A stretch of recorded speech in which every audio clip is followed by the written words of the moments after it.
Riotminds presents an award-winning role-playing game, Trudvang Chronicles.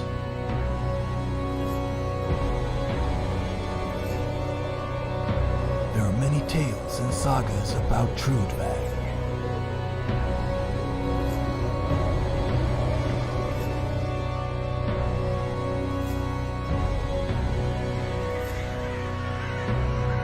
Many songs about the fallen heroes.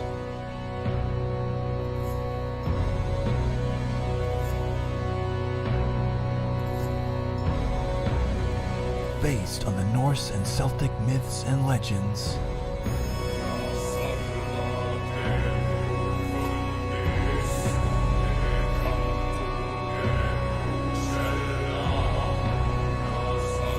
Riotminds present a world of endless adventures.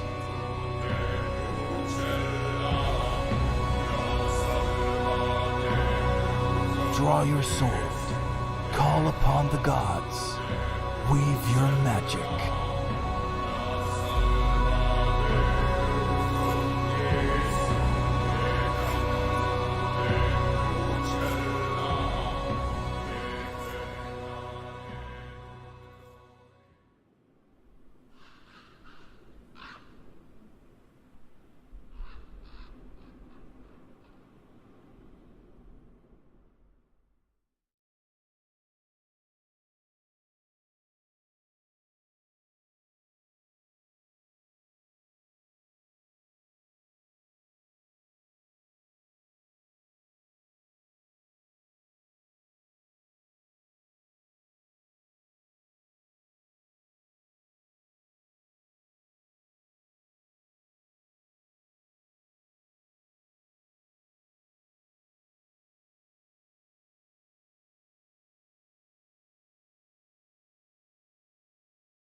All right.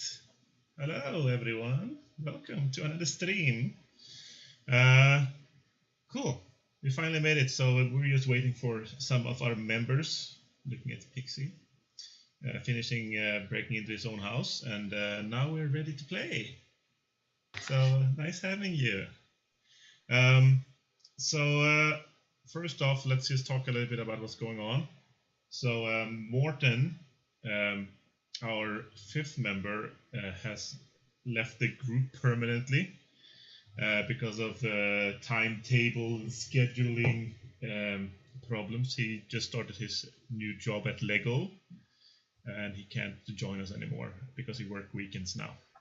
So that's too bad. We don't have our token Danish person anymore, and I guess we have to figure out how to survive without him. Because he was our dim walker as well, right? Our only person with healing, and we were kind of hoping he would come back this week because some of us hurt themselves a little bit.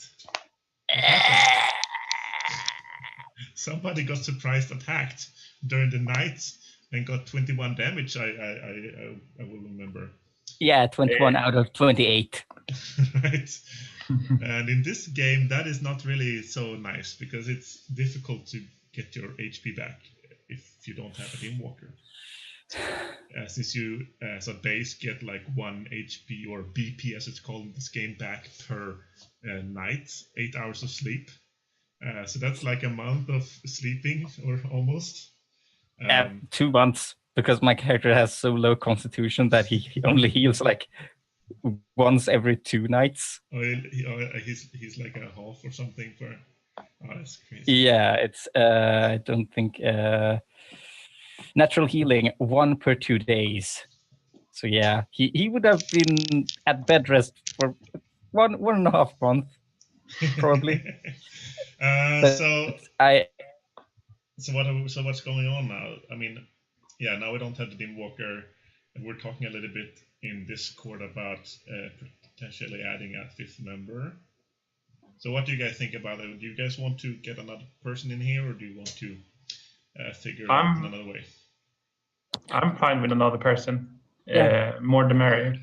Yeah, no argument there, as long as it's But not we too. don't have to if we don't find anyone either. Yeah, I mean, there's a lot of people interested in the server on Discord. There's always new people coming in as well. I had somebody ask on Reddit. I wrote 2 posts on Reddit in Trudvang group, Trudvang RPG group, Reddit, and also the Drakar Demoner, the Swedish RPG group on Reddit as well. I wrote just a post about us trying to revive interest in the game and stuff. And there was at least one person there asking if we had space left. I mean, it works. It does work with 4 people, and it's kind of a little bit nicer if you compare with the group 1, which have 6. Currently like 8. 6 people in that group. Okay. Of course, I would say I prefer 4 people. It's easier to interact with each other, and it's a little bit. It doesn't feel like you having a seminar for a whole class or something. So that's nice. And Yeah. Isn't that the dream? Yeah, right. I just want to say, I would be fine with that in another member, but I don't want you to be overworked. Yeah. Like you're the GM, so it has to be by your comfort levels. Well, I'm always overworked anyway, especially now since I started my classes this last week. So it's I'm tired, but it's okay. It's fun. I'm looking forward to playing every Sunday, and when we finish this day of streaming both the groups, I always feel like I want to continue playing more. So that's good. For me. That's kind of how I figure out if I want to do something more or not. So that works. Don't worry about it. Let's just make Ryan's box a little bit nicer. Ryan's box needs to be fixed a little bit. Ryan's box needs to be fixed. Yeah, there we go. Okay. So we talked a little bit about this, and for now, two of you respect a little bit about your characters a little bit to figure it out. Yeah. Yeah. I thought about my character having as he's lying in his bedroll for the rest of the night, because he's out. He's having a divine intervention sort of like visitation almost by some, I haven't really decided yet, but like some saint or holy figure or angel or whatever appears in his dreams and basically tells him, you're not supposed to die just yet. You have still things that our Lord needs you to do. Right. Don't give up hope. And so when he wakes up, I've upgraded his faith skills a lot, from basically nothing to actually some healing powers. And I would ask the GM's permission to essentially use up like all of my current divinity points then for the day to give me a big healing boost. It wouldn't heal me fully, but it would give me a good chunk back, which I would be very grateful to have back, please. Right, because Mane is a Virann from Westmark, right? So yeah, the exactly. Viranns, they follow the tenets of Nid, the one true god Gave. And your guy actually studied to become a priest in the backstory. Yeah, a Gavlian. But then magic intervened, and he was about to be burned at the stake, but he fled, and he fled all the way to Stormlands to get away from the tents of Nid. Because you're a Vitner beaver, and your Vitner kind of blossomed. And to start with, we didn't really put any points in faith. We just put a little bit to kind of show that you studied it. Yeah. And now you kind of just moved it around, so you actually learned something, I guess, and now it kind of blossomed as well. So now you have both Dim Vitner power and, Dim Weaver powers and Vitner powers. It's going to be interesting to see how these two very opposite sides of this character interact. Yeah. But I don't think I'm going to be playing I don't think I'm going to be a preacherous, Bible-thumping, convert all of the infidels type of character, because Mane is very much still in a, like, he doesn't know if he deserves this, and he doesn't know if he has the right to claim that he knows better than anyone else. So I don't think he's going to be like a stick in the mud type of priest. Right. Because the tenants of Nid are very keen on converting people. Like the church, they really want people to believe in Gave and nothing else. And if you don't believe in Gave, infidels. Right. So, I mean, Loki's character Vig is also from Virann. Will he notice this change in you think? I mean, if I start to heal people, he might notice. And I mean, I don't know if he's ever seen priests heal people. But I just want to ask about the thing with possibly getting a auto heal on my character. If you're okay with that, if you're going to greenlight that, because if so, then they're probably going to notice that he looked like he was close to death when they went to sleep, and the next morning he's pretty much fine. Well, like it would be a very shocking jump in health, so to speak. Well, I want to check with you about that. So the fact is that what happened during your watch, and that was the first watch of the night. So I mean, if you want to heal yourself now and sleep after and get your points back, that's fine. I mean, that would make sense, no problem. But you would like have some kind of divine intervention, like you said, or something happened to you, and you kind of these. I mean, you have studied these powers before, but it never really worked out for you, I guess. And then your Vitner happened, but now in your time of need, kind of your skills came out, I guess, again, right? But yeah, we need to let's do a scene, and when it happens, and kind of just introduce that to people, and we can see because Loki, your character, he doesn't believe in Gave anymore, right? Well, he pretty much never did, and got kicked out of Virann because of that. So yeah, this is gonna be complicated. Right. Maybe Polka, maybe Mane's mission will be to reintroduce you to the faith. Who knows? Maybe this will be a very interesting, because you guys, both of your characters have been running together a little bit, right? I mean, maybe Mane will start the Protestant version of the Tenets of Nid. Ah, I see. Yeah, maybe, or maybe the prophet will come and you will start another branch of Tenets of Nid. Maybe who knows? Tenets of Muhammad or something. Who knows? Could be interesting. Okay, so did anybody else respec a little bit? I swapped my 4 in psych with my 2 in strength because it feels like that is a better use of those points, right? Mm-hmm. Yeah, so because that way at least I'll do 4 damage, well 5, and then it ignores that stupid chainmail situation where couldn't do any damage because it wasn't high enough. That was interesting situation actually, that Husk Wilde, the highwayman that you were fighting, he actually had a chainmail, right, and that actually did a big difference. I mean, and I like that armor in this game actually is like armor in real life, in the way that like a full plate armor would pretty much make you invincible if they didn't have hammers or maces or something. If they had like a dagger or a sword or something, like cutting instrument, they wouldn't get through plate mail, you know. And also like a chainmail was a lot of protection against cutting as well. So and the fact that his chainmail kind of made him survive a few rounds more than he should have, I really like the fact. It's makes it a lot of fun and difficult, huh?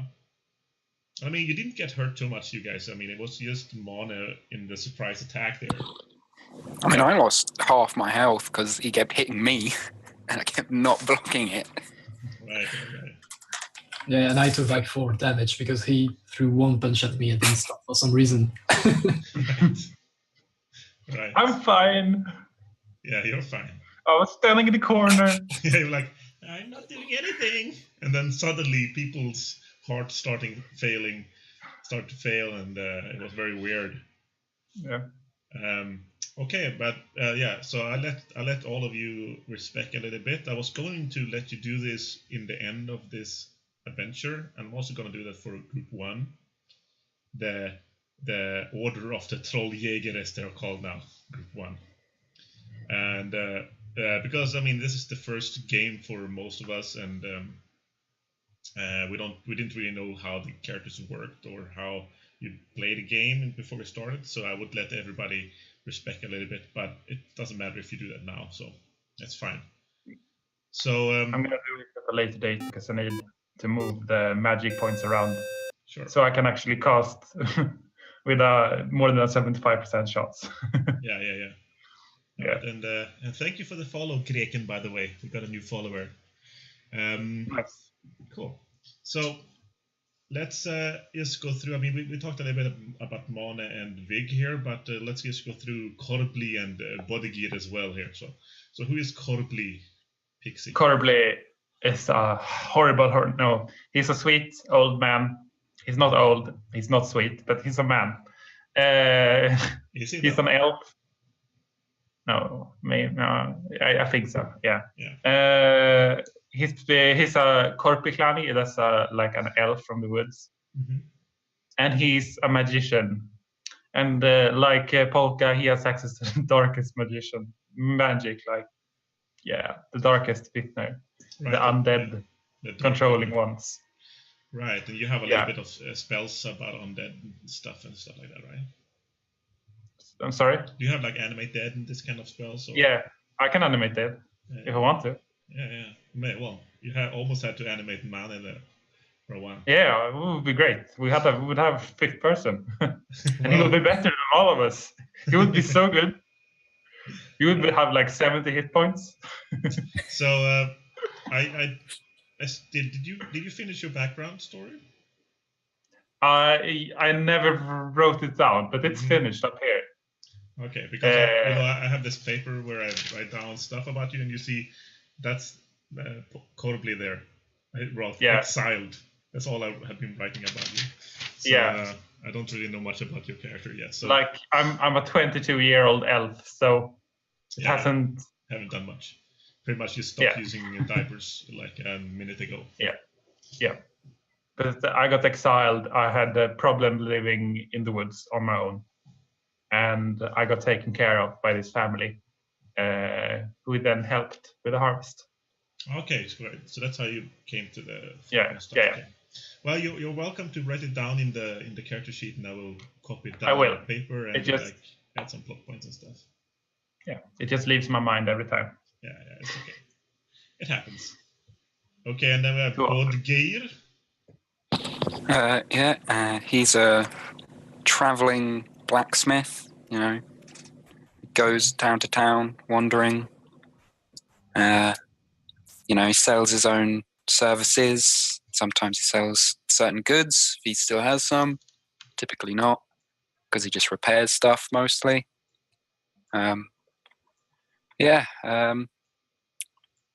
He grew up in the Stormlands. He's not exile. He's just living his life like a normal human being in this world. He's not particularly exceptional. He doesn't have access to the magics and faith divine. He's just a man with his hammer, and he repairs stuff because he's a normal human being, unlike these guys who are traveling across the world, calling upon the divine magic, and I don't know, stealing stuff. Apparently, he's a lawful citizen of this realm. Right. So, which he knows nothing about, but that doesn't matter. And you're the only Stormlander we have left now since character left. He got lost in the woods, never to return. Yeah, he suddenly went out to hunt, even though he was a Dimwalker rogue. He never came back again. It was very weird.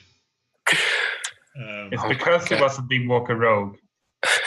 Yeah, he was a Dimwalker. And he was the ugliest motherfucker you ever seen, and he was a Dimwalker rogue. His he had a quite interesting character, Morten. I think. Yeah. Had been like his character got raped by a king troll, female king troll, for years, and like beaten, and all his bones broken, and his like flesh and skin ripped off, and he kind of got PTSD and stuff, and it was a really interesting character. It's too bad we can't interact with him now. Maybe it's for the best before we came to more like civilized areas, and this creature of the night that would have been with you guys, it wouldn't maybe have worked so well. He still wouldn't be the darkest of us. We have the two undead right. sorcerers. So that's it. Anybody else want to add something or about your characters or something people should know before we start? Well, now Viggy is very angry because he's seen his mates, Mane, get destroyed by so random... I mean, I don't know. We don't even know who that guy was, but he came in and he wrecked his bow, and now he's angry. Well, I mean, by the looks of them, you can tell that they are highwaymen or robbers, you know? Like dirty clothes, like a lot of dirty furs and stuff, and the gear's pretty much in bad repair. And I mean, you did manage to get them some payback at least, right? You killed the main guy Husk there, and his some brothers payback. Or cousins or whatever ran away, bravely ran away.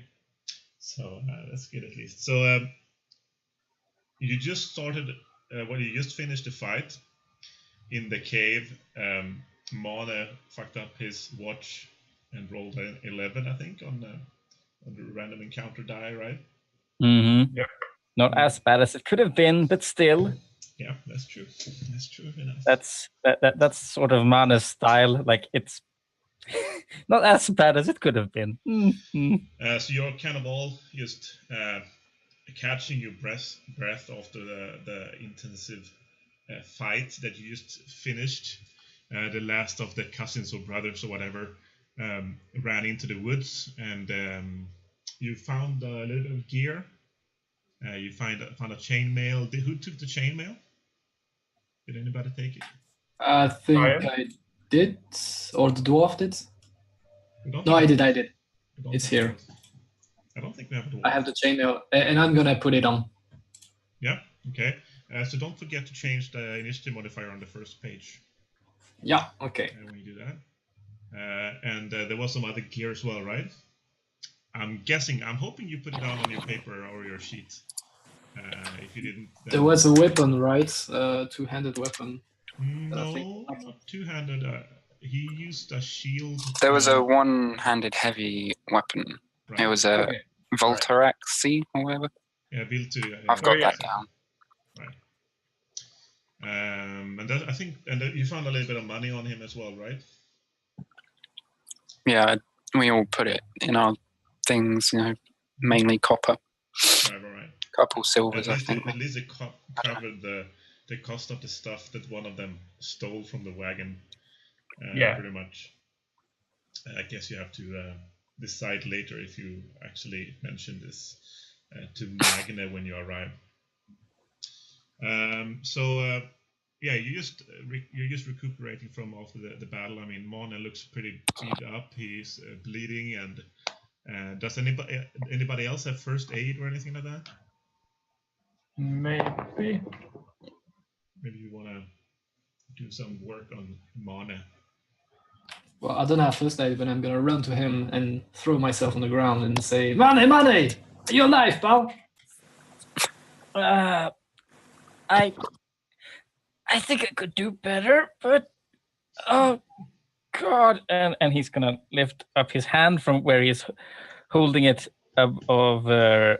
Like, I think he got hit like on the shoulder or something with a big slice, and like he's been, and there's a lot of blood, and it's nasty. I don't know if I'm gonna live. Stay with me, mate, and I start slapping him in the face. Stop! And I shake him. Stay with me! I can't lose you. You're gonna kill me. Yeah, roll. See if you do some damage to him. No. roll a fighting roll, the basic fighting. Let's see if you do some damage to him. Just your 3 points in your fighting skill, the base skill, and you need to roll under with a d20.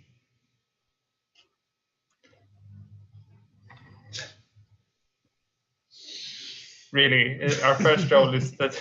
Oh crap! That's the second one I do. What the hell are you doing?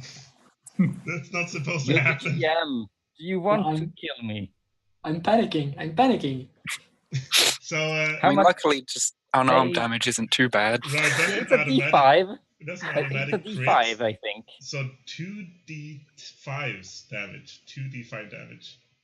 You could kill me. I only have 7 body points. Since you're not really trying to kill him, I'm gonna make it to 1d5 damage. Mm-hmm. That was just a perfect success. Yeah. Do I add strength on that? Well, not this time because you're just shaking him and slapping him around a little bit. But you did hit him in a pretty bad spot where he hurt himself before. Nice. Well, here we go with the 3s again. So yeah, Mane took another 3 damage. And he's definitely awake now, at least. Did anybody actually want to help him, or? I mean, I can attempt to roll, but I have nothing specific in first aid. I just have a basic 8 in care. Yeah, go for it. I mean, Bodgeir runs there and starts grabbing in his gear in his backpack, seeing if he can.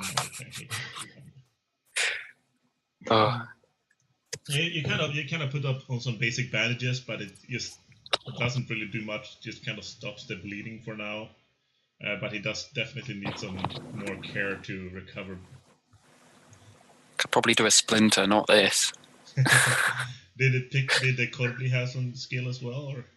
I have a 1. I'm not even gonna try. Yeah, that might not be good. But Mane himself, what happened with him? In this moment of need. Seriously, Mane falls unconscious. Really? He's down to 2 body points. Seriously. That's okay. You're not unconscious yet. You need to be 0 to be down. So maybe this is a good time for your divine intervention story to happen. I mean, I don't know how to role play that part. It was just an idea. Yeah, so what happened? No pressure. But this is your time to see if you survive that. Maybe he sees a saint in Viki. That's so. Yeah, I mean, as Loki is slapping you and trying to keep you awake, some of the things that you learned during your time as a priest or a priest apprentice kind of rush into your head, and suddenly the things that your masters were telling you about the healing crafts and this kind of things that never really made sense before suddenly kind of falls into place, being in the state you are and kind of understanding now in a way you haven't been able to understand before how being hurt actually works, and kind of falls into place, start to feel I start to feel the pain that Gave felt when the demons nailed him to the great oak. That absolute agony that he felt. Right. And I start to pray. Low murmuring words, because he's not capable of speaking aloud. He's at 2 hit points. He has -7 on everything he attempts to do. Mm-hmm. So yeah, he's awake, but probably with his eyes closed, face pinched in pain, and he just whispers, low whispers. Right. Can I try to And, listen? And no one else can hear what he's saying. I think Vig can probably tell it's some sort of Röna that he's speaking. Like he recognizes maybe the rhythm or something of the words. So, but he can't really hear what he's saying. Right. And as you're kind of praying to yourself and coming to this kind of insight, let's roll for your healing spell. And It automatically fails. well, because I'm Vig, gonna let you not have -7 because of your newfound inspiration. So let's see if you can succeed. Okay. Thank you. Actually, Thank you for I'll that. I'll give you a +5 on that, since this is a very special moment for you. Finding your Thank you. faith again. That is very kind of you. After all of the shit that you've put me through, it's very kind of you. Thank you. Okay, so let's see here. The healing spell. It is a 3, 2, and I have a. I'm just double checking here because these are new things. I didn't really have time to fully. Right. We just started Okay, talking about this half an hour ago. Exactly. So 2, 7. My base skill value is 7 plus. Like my base skill value in the healing, in the prayer skill, and the faith skill is 7, as it is with all of the things added together. You wrote it on your character sheet, right? I can take a look. Yeah, no, I am there. I have a 4 in base value, then plus some things for my what was it? The invoke and the Gavlian discipline and specialty. So I up to 7, -2 for the healing spell because it's a first level invocation. That's 5 plus 5 to 10, and I also picked a specialization called rigorous, which lets me pay 2 additional points to increase the skill value by 1. Essentially the same as strenuous for the Vitner focus, the Vitner craft skills. Which brings me up to 11, and that's for the base cost of 4. Then the additional points would go to. Wait a second. I have a total of 21. Yeah, 21 points. And that goes. 21 minus 4 is equal to 17. I can't do math.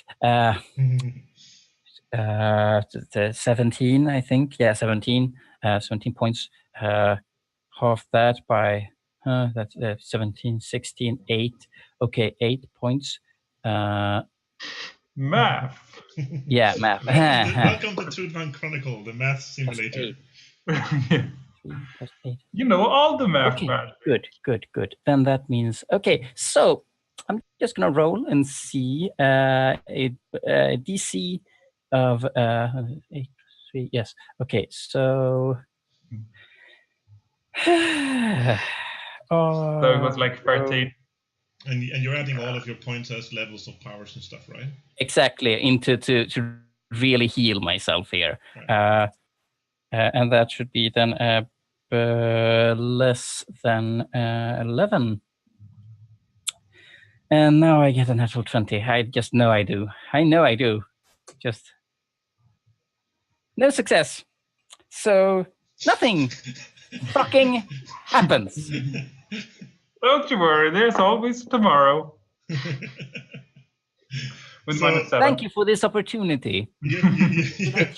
It's really wonderful to have all of the odds stacked in my favor, but still failing so miserably. This is wonderful. I think there's not enough pain yet. If you can't tell, I'm being very bitter about this. Welcome to the harsh reality of Trudvang Chronicles. Even though you feel this kind of inspiration coming over you, and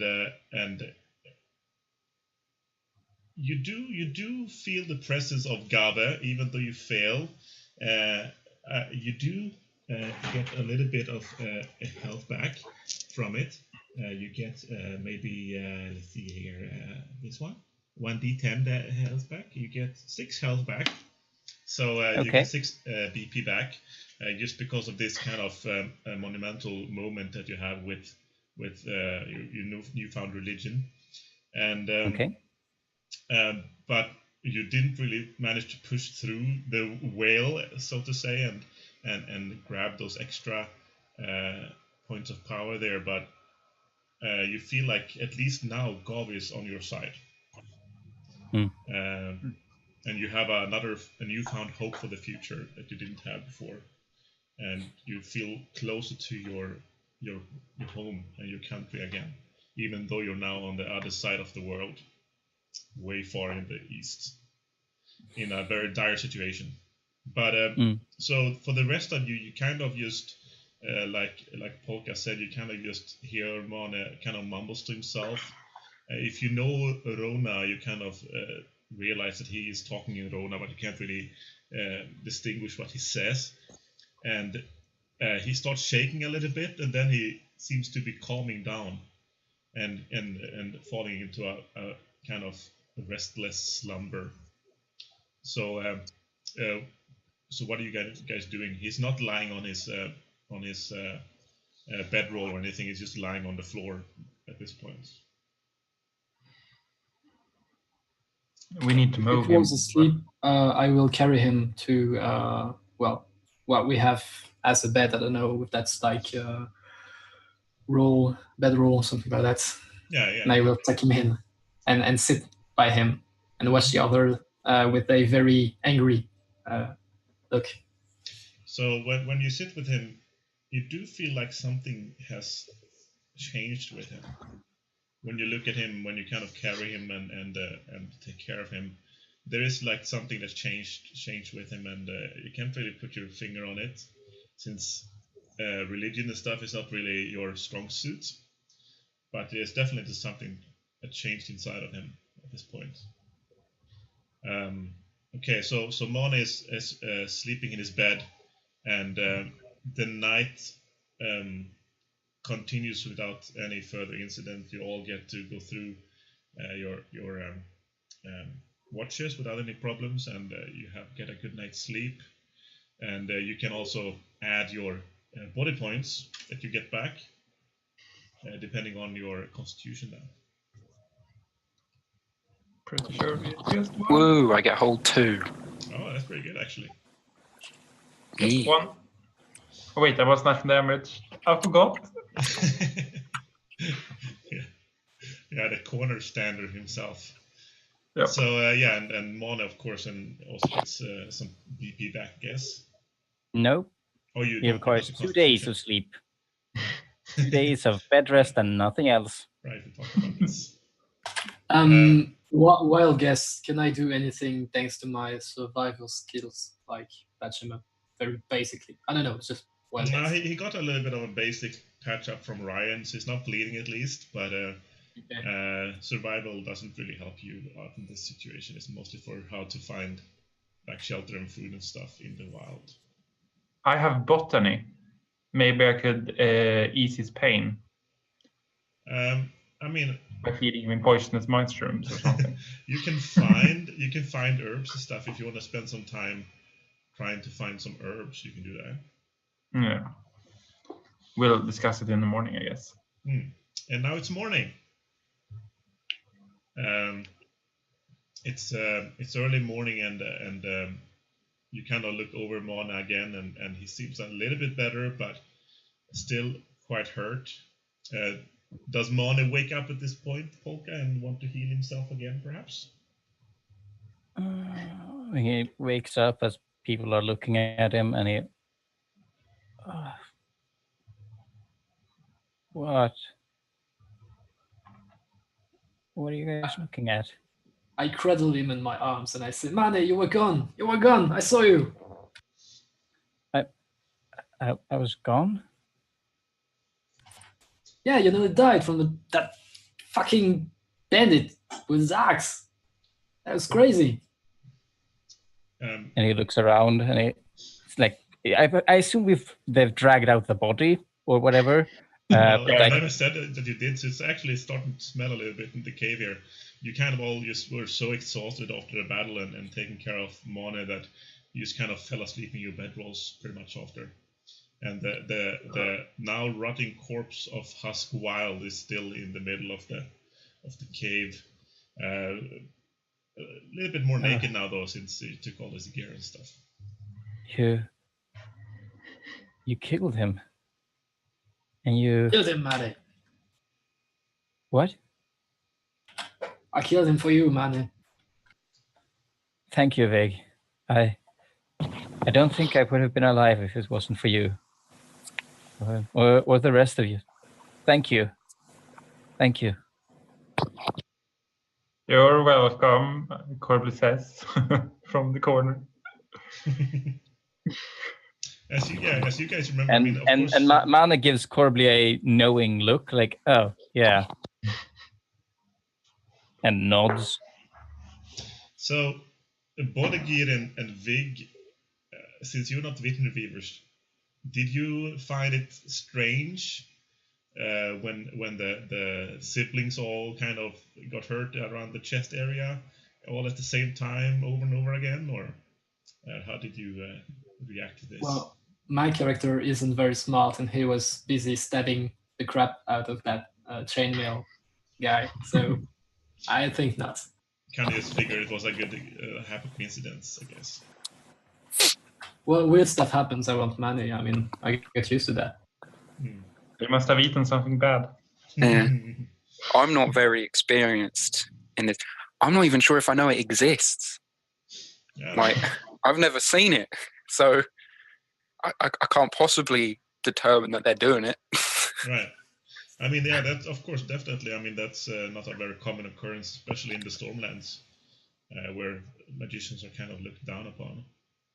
So it wouldn't be surprising if your character didn't know what was going on. But I mean, of course, you know about magic in the world, but might never. There's like fairy tale stuff. How would I find it? I'm just a guy. There's no magician's going to be around me. Just a blacksmith sleeping in a cave with some random dudes. Yeah. He's going to help me take a wagon. Why would they be magicians? That doesn't make sense. Because we're poor. I'm guessing one of you drags out the corpse of Husk Wilde into the forest or something. Sure. I'll take care of it. Nah, don't worry, man. I got I'll this. insist. I mean, he's a big guy. Can you even lift this man? How much did we lose from the wagon? 40 copper worth. I'm asking the group. Oh, 40 copper worth. Okay.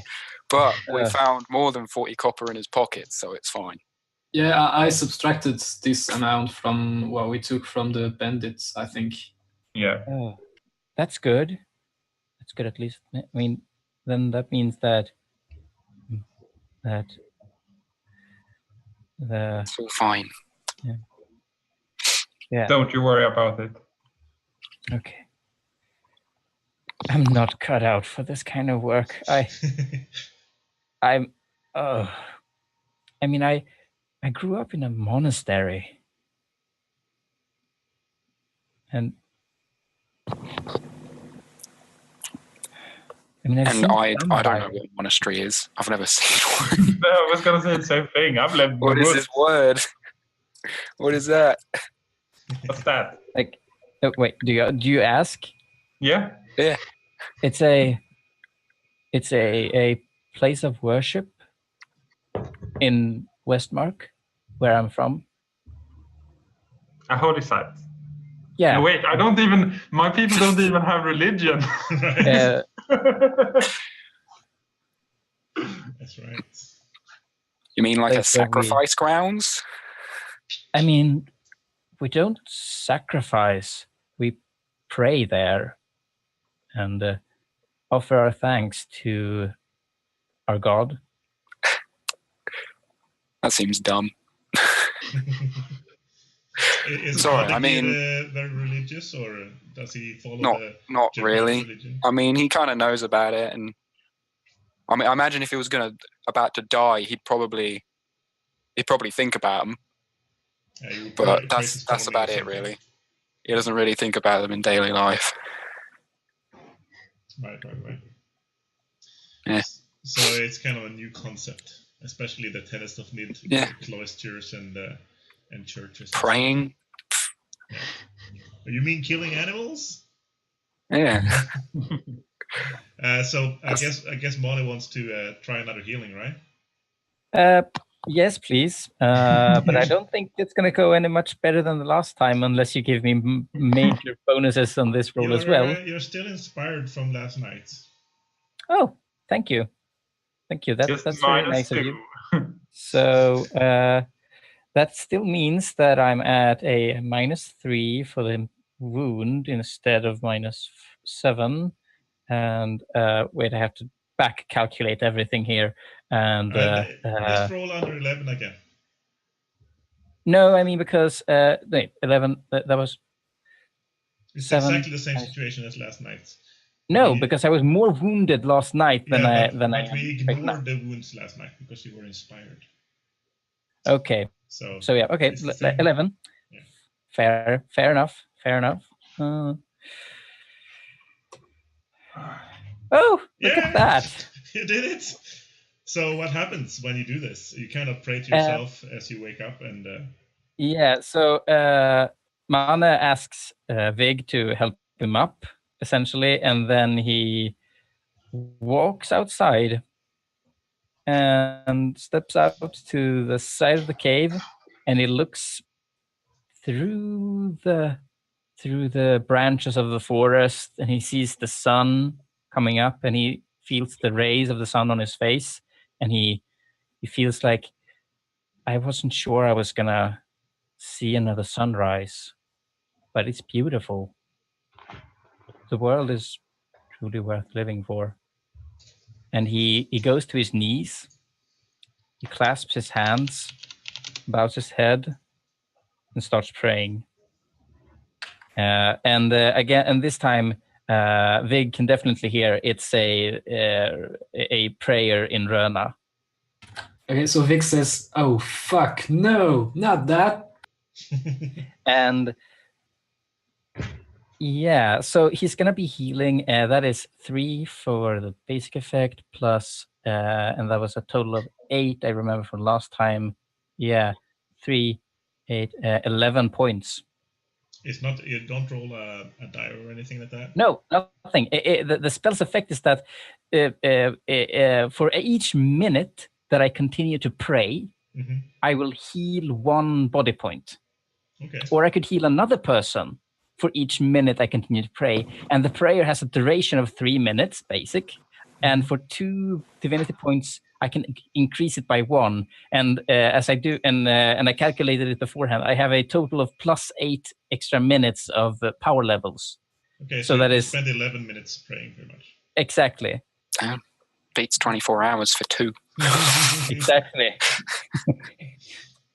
All right, so Mane is kind of reconnecting with his gods outside. Vig is kind of standing in the entrance, leaning against the side of the entrance, looking at him, kind of with a disappointed look on his face, I would guess, since your faith in the one true God long since was removed, right? So, and what about the rest of you? What do you guys do in the morning? You're carrying out the corpse. Right, you guys are carrying out the corpse together, huh? And throwing him next to the... easy. Do you want to bring him on the cart or anything like that? I mean, do we need to? I don't know. I think we're both convinced that Mane needs that spot. Yeah. Probably. Don't have the room. He's going to need all that space, because otherwise there's no way he's making the trip. Right. So you guys kind of just do your normal morning routine. Mane looks much better suddenly.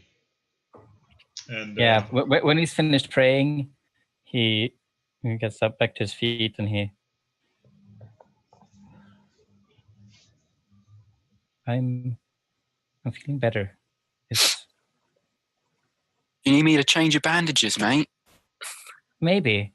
Let's check. And as they go through the process of checking his bandages, the wound has almost closed. It's very much healing very well, almost unnaturally.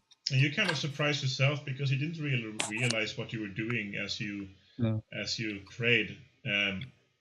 Now after it's done and you see the effects, you kind of realize what powers that you had gained during the night. And, it's a miracle. Right. So Vic sees this and he says, "Fuck a duck, that's actual magic.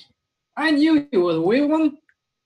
I mean, it's not magic. It's a miracle. It must be Gava's will. Cut the crap, Mane. I know it's from the side of you. You've always been a weird one. Weird shit happens. That's all from you. Don't take no excuses from that freaking bastard god. This is gonna end let us agree to disagree on that. I want to check, like, if I can see Mane's Vitner being changed. Maybe. I think what you see is no change in Vitner at all. That wasn't a Vitner spell at all. Yeah. Right. So he's gonna be baffled. You were surprised about his wounds being pretty much closed. You all kind of stand around Mane as he removes his bandages, and but you didn't feel the presence of Vitner being used. Yeah. So you reckon it has nothing to do with Vitner, and you don't actually know of any Vitner or any person being able to heal himself well with Vitner. In that case, it would be from the powers of the gods that you don't have much experience with, since you're a Korpikalli and you kind of rejected the gods many thousands of years ago. But of course, I mean, everybody have heard about priests, powerful priests being able to heal themselves in their time of need and stuff like that. So I think most of you all of you can kind of reckon that this has something to do with divine power of some sort. Would I know about the difference between Vitner thieving and dim walking? I mean, that's all magic to us laymen, right? I mean, it depends on what kind of experience you have. As a person from Westmark, you do know a lot about religion and the power of religion. I mean, it's quite common for Gava priests to walk around and heal people in need and stuff like that. And I'm sure that during you're growing up, you saw at least at some point some priest healing somebody. Okay, so, I mean, and do I know the difference between that kind of healing and magic? Yeah, that's up to you, Loke. If you think that I think it's a bit technical, right? Would know the difference there. I mean, the classic opinion on magic in Westmark is that, like, if it's not from Gava, it's probably, like, if it's something supernatural and it's not from a Tenets of Nid priest, then it's either a demon, some other pagan god, which might exist but are probably lesser and, like, sometimes evil gods as well, like, or it is some sort of unnatural forest spirit that shouldn't, like, it's so, yeah, everything that's not a priest is not good. Right. Yeah, and I mean, of course, all of you have heard of magic at some point, but especially in Westmark, you haven't actually ever met anybody, or maybe not even met anybody that have themselves met somebody doing magic, because people don't really. I mean, look what happened to Mane, right? You got, like, tortured with iron rods and stuff to get the magic out of you. So most people in Westmark wouldn't even mention, or even, they wouldn't tell anybody that they have any magic or anything like that. But it's kind of up to you guys to decide how much your characters know about magic and about religion. It can also nothing about magic. Yeah, right. Nothing, right? Yeah, right. Well, the way I see it, that would just all be supernatural power to me, and I wouldn't understand the difference. Right, and since you're not the sharpest tool in the shed either, right? So, no. That makes sense. Great. So you got a little bit of BP back. You got ready to move out. The wagon is all packed up again. Do Mane feel like he wants to rest in the back of the wagon, or? You see. Actually, there's a thing here, and I don't know if Mane's gonna look around, and probably by the entrance of the cave, he's gonna notice the blood from the fighting, Right. and he's gonna see the trail of blood leading away, and he's gonna go up to there and just pick up a leaf or something with a drop of the dried blood. Because I remember from last time, someone, I think it was Bodgeir, shooting an arrow, or maybe it was Vig who shot an arrow, which It's probably I shoot arrows at each of them. I like make them bleed like pigs all over the place. Yeah.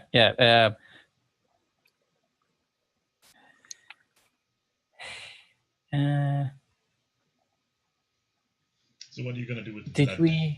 Did you guys find the other ones, the ones who got away? nah. No. Throws a kick in a rock and says, "Now, fuck it, they escaped. I tried to find them, but I don't know, I messed it up. I came back to you."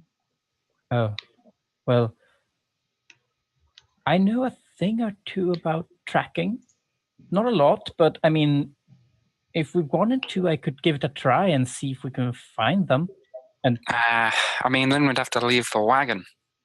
True. Well, And I doubt they're going to come back. We killed their leader. True. They seemed really depend on the big guy. Okay. Like they were not even fighting in the beginning, right? I don't think they will have much success as bandits now. Yeah. True. Okay. And Mane is gonna drop the leaf, and I would like to take a seat in the wagon and rest. Despite everything, I'm still feeling a bit tired. So if that's okay with you guys? Of course. Yes. I'll walk. Messed up, mates. Actually, there's space for all of you in the wagon if you want to sit two in the front, two in the back now, since Morten's character is not here. It's space to sit for 4 people. I'm probably gonna sit in the back of the wagon then. I just assumed the Mane would lie down. So Right. that's Yeah, if you yeah, do. absolutely. I could do that. Yeah, absolutely. I'm lying down on a sack of potatoes. Yeah. Sounds good. Oh, yeah, that's a really good question. I always used to ask them when there's a fantasy role-playing game, are there potatoes? Like, it's really important. It solves so much starvation. Is there potatoes or not? I mean, There shouldn't be, right? I mean, maybe potatoes come from Westmark, right? And you did you did find Westmark. You did the. I mean, in real life, potatoes came from the Americas, so. Right. Yeah. Which is let's say Westmark is the Americas at this point, right? We are crazy about potatoes in Scandinavia, though, as this is based on Scandinavian folklore and stuff. Yeah. I would say it wouldn't be right without potatoes. I mean, it could be palsternacka and kålrot and other things. I don't know what those are called in English. That's why I'm using the Swedish words. But like, there could be those things as well. Let's find out what they're called, since this is very important for the story, I think. Well, Beetroot is called roots. all times equivalents were like turnips, right? And roots. Okay, palsternacka is parsnip. Yeah, Yeah. And kålrot. Kålrot is Swedish turnip. Ah, Oh, it's a Swedish thing. Okay. I've eaten both those things. Yeah, turnip and parsnip, basically. Is it actually called a Swede? Yeah, the Swede. It's kind of like a soft carrot. Brassica napus rapifera. Okay. I mean, a parsnip is sort of like a white carrot almost, but it's a very different flavor And texture. Yeah. Somewhat. Yeah. Anyway, very important questions. I feel like it's a good time to take a break, get some more coffee, stuff. So we played for about an hour. So let's take a break. About 10 minutes. 5, 10 5. Okay, Whatever. 5 minutes. Okay, let's go. All right, see you soon. Riotminds presents an award-winning role-playing game. Trudvang Chronicles.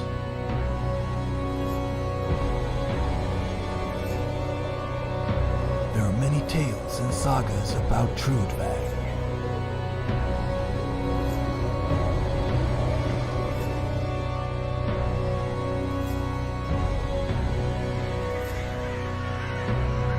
Many songs about the fallen heroes.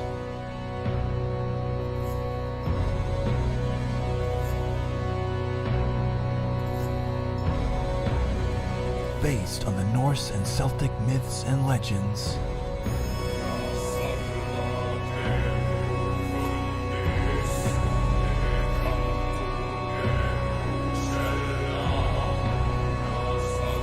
Riotminds present a world of endless adventures.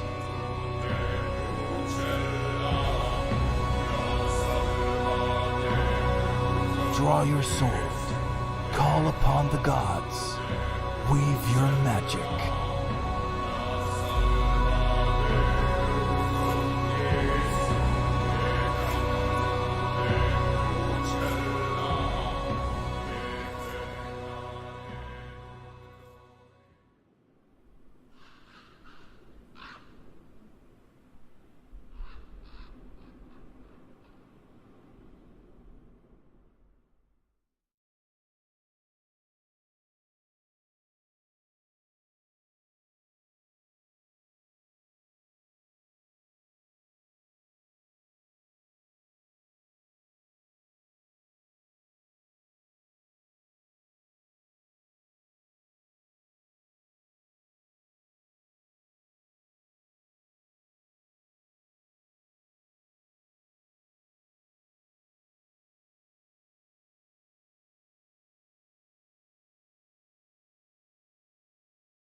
problem with the church, but he's not that smart that he did the distinction between church.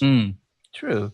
Then, I mean, maybe it's gonna be Mane's job to try to show Sulvig that there is a distinction. Maybe. If you want to try, you can, but that's not gonna make it easy on you. Well. So, by the way, I started the stream back up again. So we're back. Don't worry about it. We can talk a little bit and discuss a little bit in between. I thought your discussion was a little bit interesting, so that might be something for people to hear. So yeah. Anyway, did you want to do anything else before you set off into the sunset with your wagon?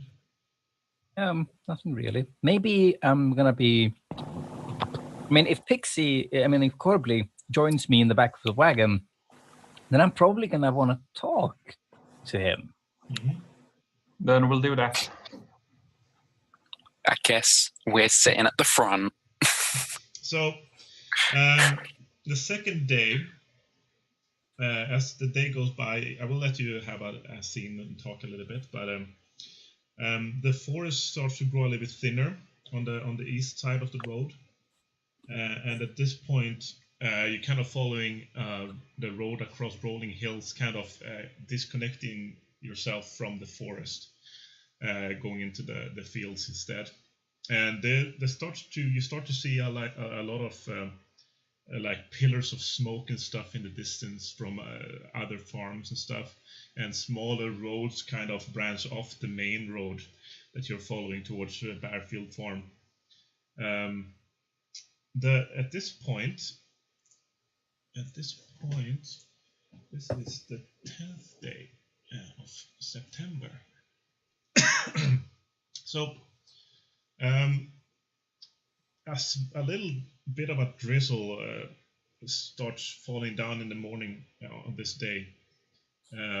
It was quite nice the day before, but today it starts to rain a little bit, and it seemed to be a little bit cloudy, and it seemed like the clouds are kind of gathering to a storm. But does anybody have? I do. Weatherman? I have a lot of it. I have a lot of weatherman. It's my second highest skill. So do you want to roll a weatherman roll, perhaps? Yeah. Yeah, it's my second highest. 8. Not really.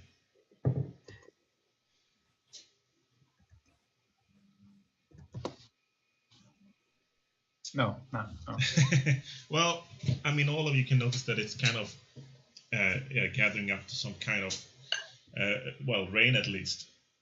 But it doesn't really bother you too much today. It's just a little bit of a drizzle. You just pull your cape a little bit closer around you and continue. And as you're traveling down the road, Mane and Korbli are talking in the back. Yeah. I assume you're gonna start the conversation. Yeah. And Man is gonna lean, like he's been lying down on his back on this big sack of parsnips and potatoes, and he's gonna like sit up for a bit, lean over towards Korbli. He's gonna say, "You and I both know what we did in that cave." And it's going to be quiet, hopefully, so that neither Sulvig nor Bodgeir hears. You can Bodgeir and Vig can roll a perception if they want to. 10 plus or minus your perception, and then you roll under that number with d20.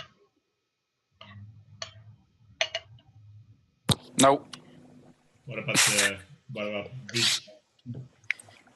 Wagon's too loud. Maybe the horses had a bad day or something and farting a lot. I was writing some nonsense on the Discord. What's the test again? It's perception situation roll, so it's 10, and then plus and minus your perception, and then you roll under that with a d20. What? That would be 11. Yes. Oh! Again a 1. It's crazy. Okay. So many You're mods. rolling pretty good today. It's the new 3. That would be a better thing than 3, actually. So yeah, if Mane and Korbli are talking, Sulvig will hear all of it, at least. But you don't know that. Okay. You guys don't You know mean? that. Oh God. Great. I do like that. Maybe Vig, maybe Lucas should have rolled this afterwards, Yeah. so that we Yeah, would have I'm been not I'm not talking gonna change. about I'm not, everything without no. But yeah. Anyway, those when they were grasping their chests, bandits. That was us doing that. Yeah.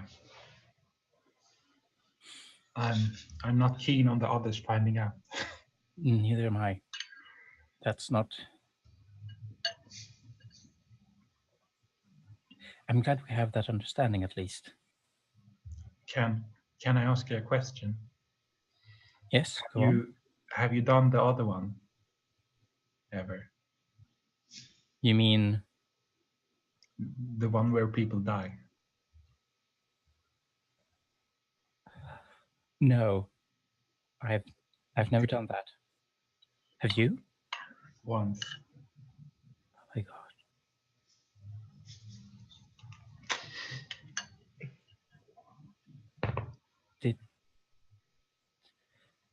Just some old man, but yeah.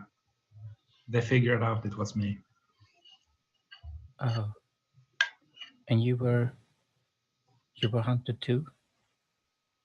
I left with it at once. I did that too. That's why I'm here actually, because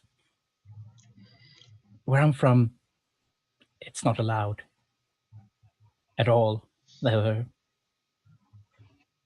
My brothers from the monastery, they were hurting me because of it. I mean, I never did that thing, but I did other things. And then they locked me up and they did horrible things and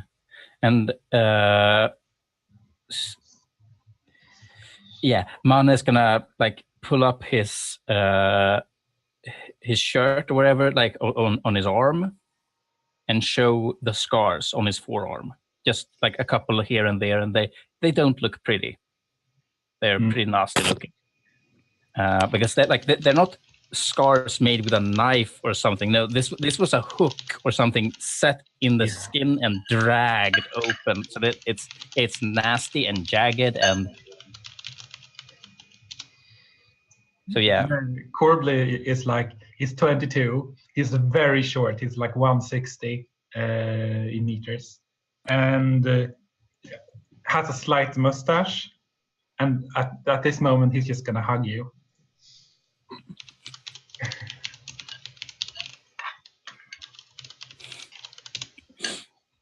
And there. You're among friends now.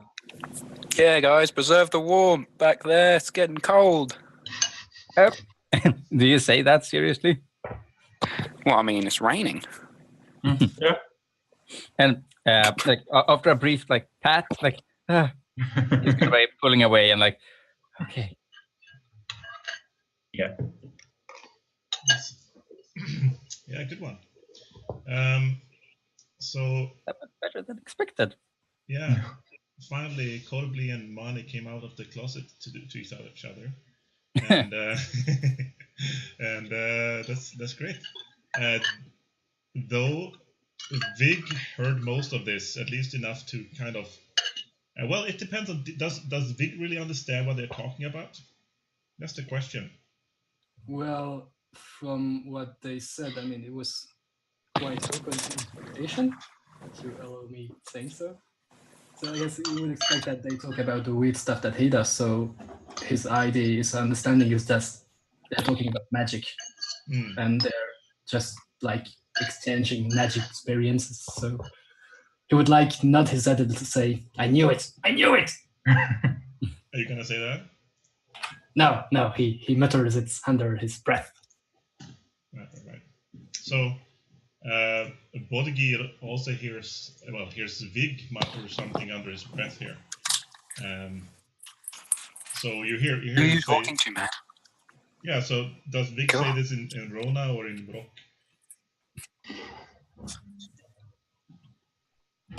Loken. Is it talking to himself in Rona or in Brock? Oh, I guess in Rona, since it's just like a reflex. Yeah, so Bodgeir just hear Vig saying something in Rona. You can't really make out what it is, I guess. I don't think you have Rona, right?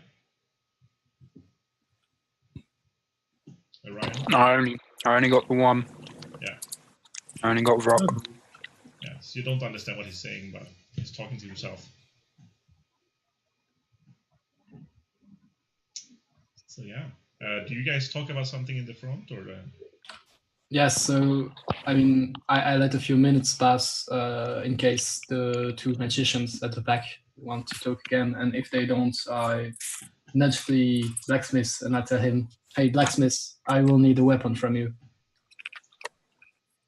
Okay.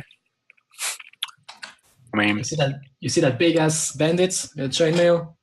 Yeah. That was fucking annoying. I was trying to stab him, and couldn't pierce it. I want some fucking high grade big weapon to smash fuckers. I've got a one-handed heavy axe. Nah, I need something bigger. Well, I mean, it'd take me a while. It'd probably just be easier to get one from someone else. Well, do you know weapons? Can you help me pick one if I can? Sure. Well, you do that then. I need advice from real blacksmiths. I need a strong weapon. I mean, do you want some two-handed style? Oh, the biggest nasty motherfucker that you can find. No one's gonna hurt my money again. You're even gonna be able to use it? I'll find a way. Don't you worry about it. So okay. Your rogue uses two-handed weapons? Oh, yes. Amazing. Yeah, sneak attack with a spear. Right. I'm gonna sneak attack you with a battle axe. Yeah, why not?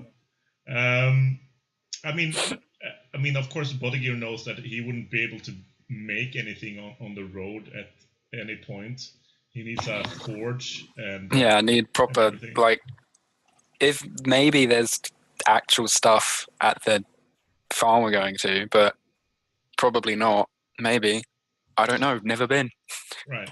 So, I mean, most farms would have some kind of small workshop or small forge or something. There was a small one that you used in Yuka's Hearth, so there would probably be one, especially since this is supposed to be a bigger farm that you're going to, right?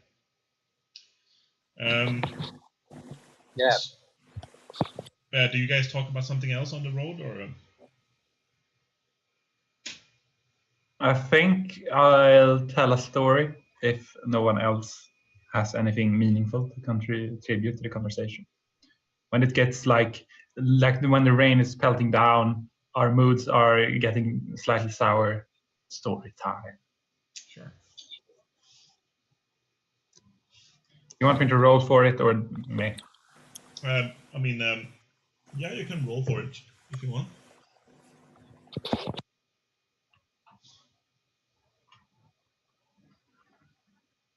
It's still just a 5, unless I start using my acting / playwright special. Yay! Okay. So what is the story about? The story is probably about love. Yeah, love and trolls and betrayal and hope. It's about the story about finding each other. It's about a story about finding each other in the quest of finding this kidnapped girl. Like you. So it's a story about the what do you call it? I can't even think right now. That's good when the DM doesn't know what to think anymore. Is it like a love story between a troll and a forbidden love between a troll and a human? No, it's about a companionship since we're on the road, and I wanted it to feel close at heart. So it's about a companionship traveling, finding themselves and each other and one of them finding love when they manage their heroic feats. Okay.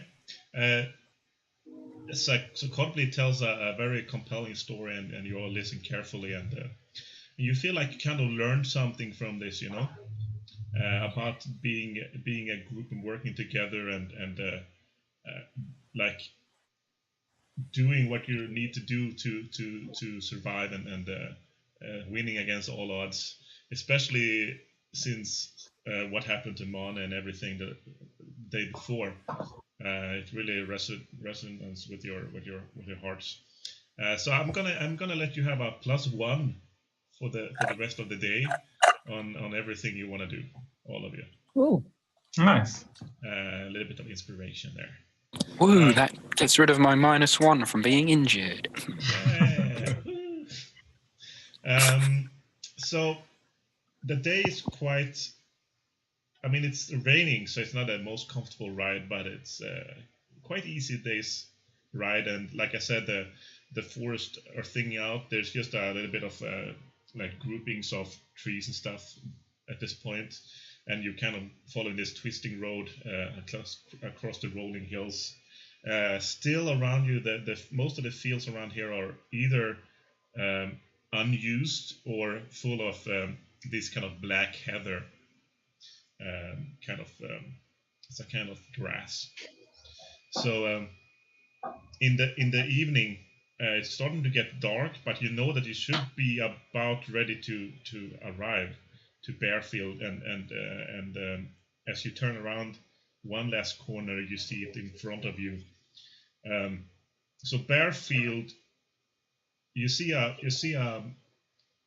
pretty hefty wooden palisade surrounding this farmstead. There is like a gate in the palisade. It doesn't actually have a gate that can close, but it's like an opening that they framed with some big pieces of wood, and you see like inside there's like a courtyard that you can see, and there seems to be a kind of well and a few houses in there. You can't really see well from this distance. To the sides of the houses and to the sides of the wooden palisades, kind of surrounded by fields, much like it was in Dukas Hearth, and you can see some activity on the fields. There seem to be some people moving around out there. A little bit further away from the farm, in the background, you can see the beginning of some woods again, that you didn't really see until now, until you kind of circled around this hill that you were going over. So you approach the farm, and as you reach the gate in the palisade, you can see a little bit more of the inside of the palisade, and like I said, there's like a mud-covered courtyard. And since it's been raining and people have been moving around, it's kind of slushy at this point. And there seems to be quite a lot of activity in there, a lot of people moving around and actually even running around. And they seem to be shouting something. You can't really tell from this distance though. And it almost looks like they're looking for something.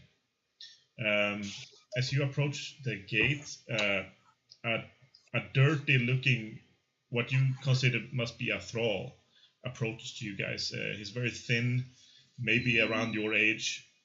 And he looks a little bit nervous, and he kind of stops you and grabs the reins of the horses, and asks you guys, welcome to Barefield. What is your business here? He asks you guys. We just came from Yuka's Hearth with a delivery of stuff from Kajan. Krautjan. Kajan, yeah. Oh, okay. Oh, yeah, we've been waiting for the delivery. Let me just find my master, he says. Just wait here. So he kind of turns around and starts running towards one of the houses. And also we can move ourselves over to the picture of Barefield Farm. Here we go.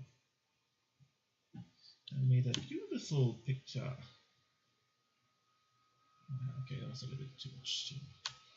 So yeah, there's two main longhouses in the farm here, and there's a few outhouses for the thralls and stuff, and there seems to be a workshop. You hear the sound of hammers against steel coming from one of the houses, so Bodgeir can definitely tell there must be a workshop over there. After a few minutes, the thrall comes back, and behind him walks a massive older man. You can definitely tell that he's it looks quite a lot like Krautjan, actually. So you can definitely tell that they are cousins or have some kind of relations, blood relation. And you reckon this must be Mane, the owner of the farm. He has like shoulder long, dark blonde hair, but it's starting to gray quite a lot. He seems a little bit older than Krautjan, and he's still a quite big man, but you can kind of tell that he has been living a little bit more comfortable life, and he's starting to get a little bit chubbier, as Krautjan himself is kind of working his farm and working hard still. So he was quite fit, but Mane is a little bit fatter, but he still has a kind of aura of authority around him as he walks across the courtyard, kind of giving orders to the thralls and people running around. You can kind of see them like one walking or running up to him, kind of asking what they should do next, and he points them to different places and different houses, and they quickly run away and continue doing whatever they are doing. So this man approached you guys. He's not shaven or anything like a warrior, but he does walk like a warrior still.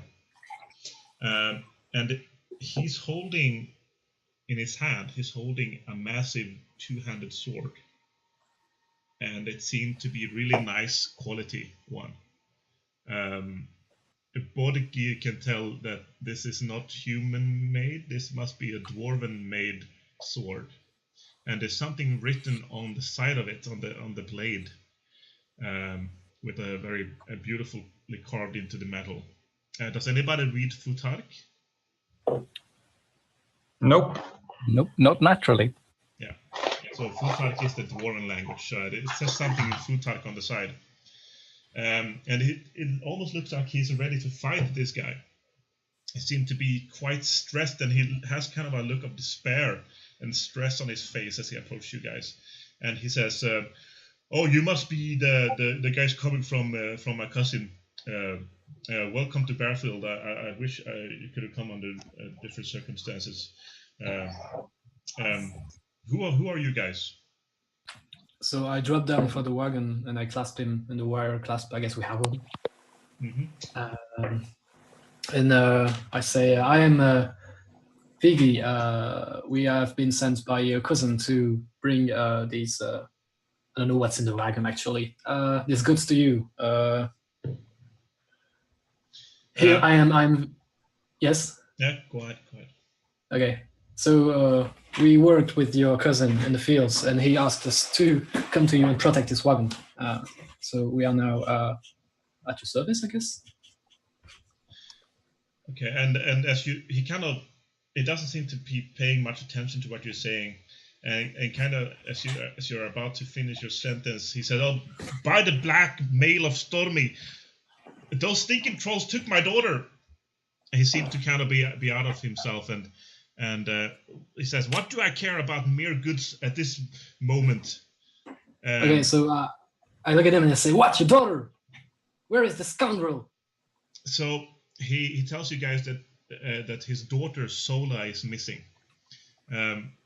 He says, "You guys look capable. I just sent away my hird to the thing, and just as they left, these stinking trolls took my daughter. They seem to be hanging around here for the last few days, and they just took my daughter away for no reason. I don't know what happened. We can't find them. We must find her. You look capable enough. Would you be willing to help me find my daughter? I pay you 100 silver if you come back with my daughter alive. You don't have to ask. We will do this. My cousin of Karchem. Do you have any capable men remaining? Because we aren't all 100%. It says all of my Hird have already went to my cousin. You must have met them on the road, didn't you? Yeah, we passed some travelers, but are there any, I don't know, capable people still here? Any thralls? That's the thing. All of my thralls are useless. Like this. Look at Dirt here. Have you seen any sadder-looking thrall before? And he kind of points at the thrall that met you guys before. So I look at him and I say, "Well, you have a warrior sword, something that looks very powerful. Can't you use that?" I'm an old man. I'm not able to leave the farm in this way. Well, But then I guys- must sleep for you and save. But Lover. you men look capable enough. I'll give you 100 silver if you help me to find my daughter. He We says. will help you. Don't you worry. Well, if you don't have thralls or warrior, maybe you can lend us your powerful sword. I'm sure with this artifact we will be able to vanquish the thralls. This he kind of looks. I would do anything to bring back my daughter, but this is my family's sword. I can't leave with. I'm the only capable man left on the farm to defend this place. I don't know. Maybe there will be more trolls coming, or I don't know why they did this. Are they planning to attack us? I need my sword for myself. He says. I do not know much about trolls. I'll be honest. That's our whole sentence. That's it.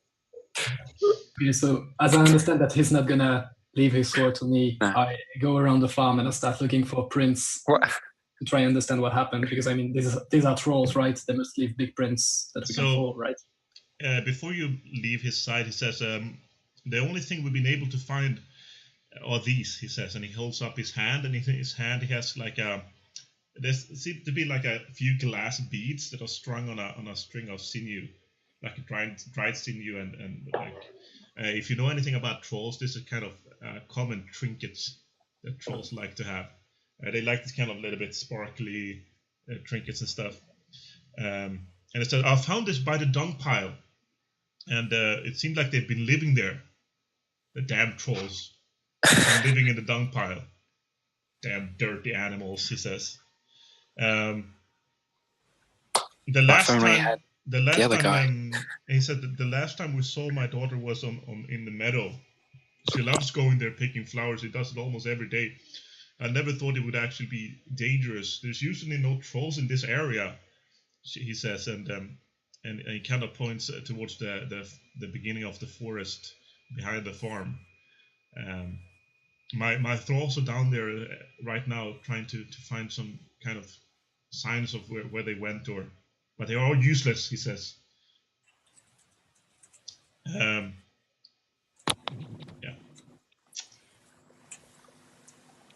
Well, we seem to have a capable tracker, and maybe his skills will be better than that of your thralls, and potentially be able to track them. Or maybe better than worthless. So he says, if you would be willing to go to the meadow and take a look, that would be a good place to start. I would be very happy to have your help. But Dirt will take you there, and after you're done, if you find some tracks before you leave, I can tell you're not very well equipped for this.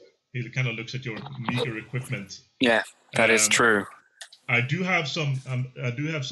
Some reserve weapons and equipment in the workshop. He kind of points to the building where you heard the clinking of hammer and I guess metal coming from. Would you happen to have any go and pick out whatever sort of you want armor? there. He says, go and you can pick one thing each or something. He says like that. So what it means is he's gonna let you pick one thing each from the workshop, and this is kind of like reserve equipment for the hilt. Usually, a blacksmith wouldn't have a big selection of things already done because they would not make sense. Instead, you would have to get like something made. But at this point, I mean, they have a reserve of some kind of basic equipment, and you can go and pick something out there later. But first, I don't know if do you want to go to the workshop first and pick something out. Dirt will take you wherever you need to go, he says, and then he kind of just runs off trying to help his men to search.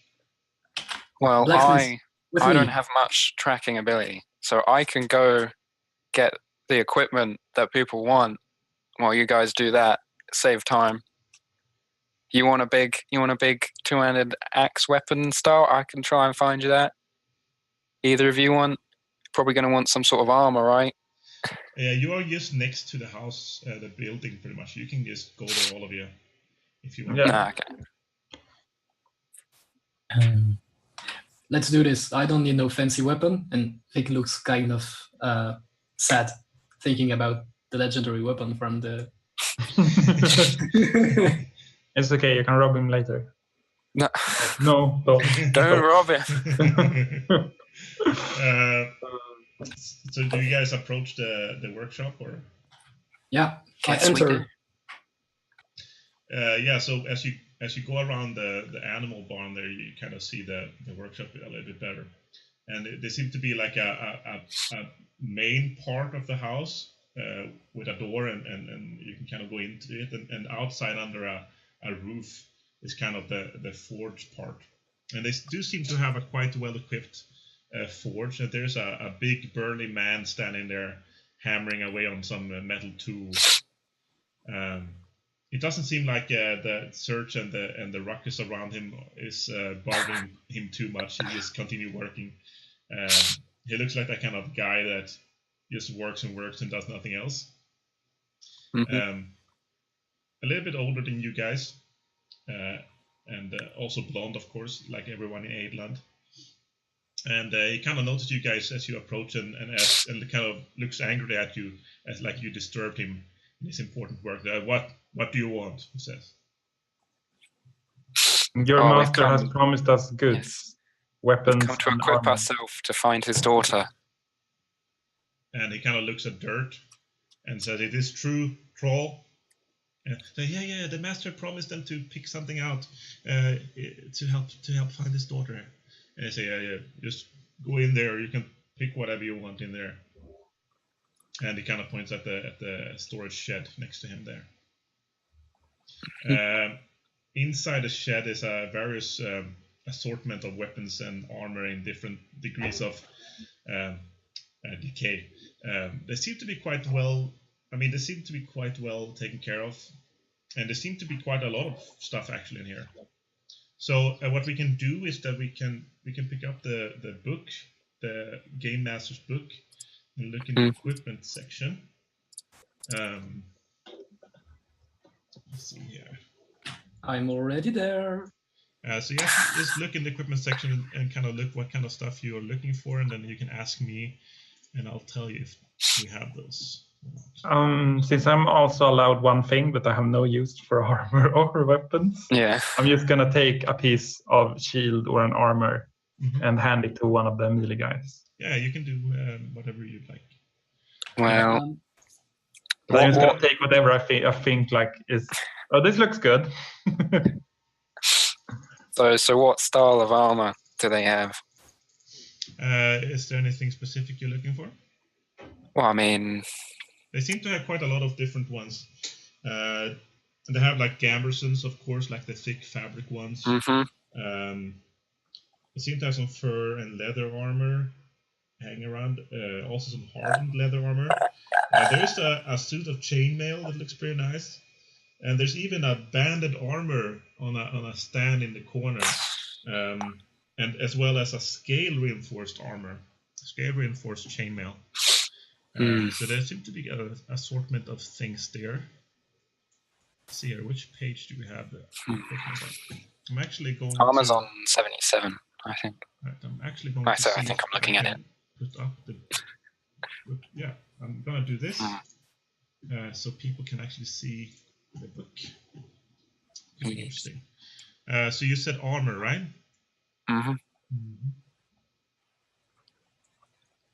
let's see. Honestly, probably just go for the hardened leather, because even though the other ones are far superior, it's like it's going to minus me so much. Right. Yeah. Do you even have an armor bearer at all? I have 1 level of armor bearer, so I could do up to 2. 3 is an extra minus. Right. Yeah, I mean, you look at there's one suit of hardened leather. It looks to be normal quality. You're welcome to take that one if you want.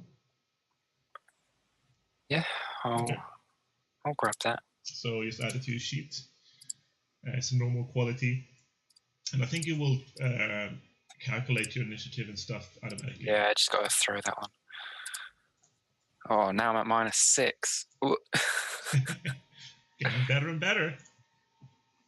Okay. So, what about Korbli? What does Korbli want? Anything?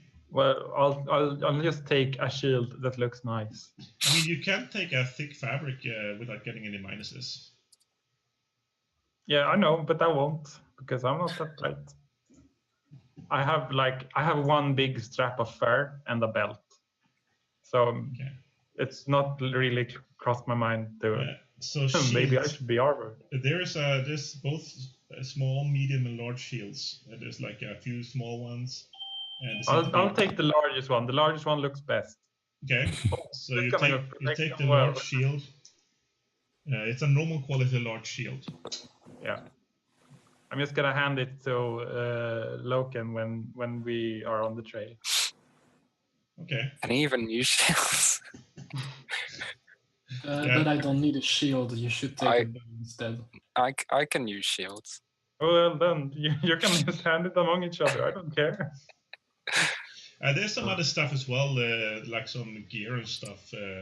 Pixie. Okay, that might actually be interesting. So yeah, I need the biggest fucking bow you can find. Okay, Vig wants a bow. Oh no, I was saying that to Polka. If he wanted to take something from me, no. For my weapon, I was looking for something two-handed. Is there a reason to take one weapon over another? Because in terms of they do have different, a little bit different stats. Like different. Well, actually, the initiative modifier is different, and the break value and protection value is different. Protection value, break value. Yeah, that is true. And I do give some bonuses to, like, if it's a blunt weapon, I usually give you a bonus to attacking, like armor or shields and stuff like that. Like axes do more damage against shields, like a mace would do more damage against armor. This kind of thing. That's kind of my homebrew stuff, though. Yeah. I see you can actually use a pick. Is that a war weapon? Yeah, the Twayhak, right? It's a Just war a big pick. pick. Just a big pick. So if you're looking around for a war pick, it doesn't seem like you can find one. Yeah, because that's kind of crazy. It's not a very common weapon in this area of the world, you know. Yeah, I wouldn't think so, or anywhere really. Maybe if you live with the dwarves. The only two-handed weapons that the only two-handed weapons that you can see is a braid spjut and a spjut. So I take the broad-bladed spear and the long spear. And actually, there's a really nice quality broad-bladed spear in the corner that looks much nicer than the other one. So that's a braid spjut capital quality. Capital? Mm-hmm. God damn. Capital quality broad spear. It feels really good in your hand. It feels like it was born to be in your hand, this spear. Oh, another love story then. Yes. Beautiful. Okay, so Big took something, Bodgeir took something. I'm just gonna pick the shield. I don't have any use for kit or something. Not even you're not gonna take the thick, the game stone or anything like that? Nah. Because you can use just it without a large shield. Okay, go for it. Take a large shield then. What about Mane? I'm actually looking for a bow. All right. maybe a longbow, a langborgi, or possibly a tvebogi, compound bow, if they've got one. There's actually one tvebogi normal quality. Oh, yes, I'll take that, please. Okay. Sure. Go for it. Arrows to that? There's arrows, but probably he would like you to pay for them. Okay, yeah, I'll. I have some money. I could pay how much for some arrows? If you guys want something else, of course the blacksmith would sell it to you. Of course. Since this is extra quality and extra equipment they're not using at the moment, so they would probably be willing to sell it. Is there anything of like superior than normal quality? If you look around a little bit, you see a really nice looking club, one-handed club. You see a nice looking split axe. You see a really nice looking staff. You see a nice looking heavy bardahamri. There's a nice quality makir, barda makir. Let's see, barda makir, which one is that? I rolled this list a few weeks ago, so I don't remember everything. Yeah, there's a hamri, a one-handed heavy hammer. There's actually a mace. One-handed heavy hammer? Mm-hmm. And there's a one-handed heavy mace, the Barda Makir. And that mace is quite unusual in this area, actually. This is a weapon usually found in Westmark. You reckon there must have been some kind of traveling tradesman or something going past the farm here. And they bought it from him. So that's a capital quality mace or a capital quality hammer they have lying around here. It's also, I like hammers. Yeah. I'm a hammer guy. You want to pick the hammer instead of the hammer? Well, I mean, I might buy okay. a hammer. Sure. I mean, I also have my own hammer. I could also like part exchange, right? Like a car. Yeah, I mean, they would be willing to buy your extra gear if you have anything extra you don't want to keep. I mean, we have a chainmail. Yeah. Nope, I'm wearing that. Okay. Oh, okay.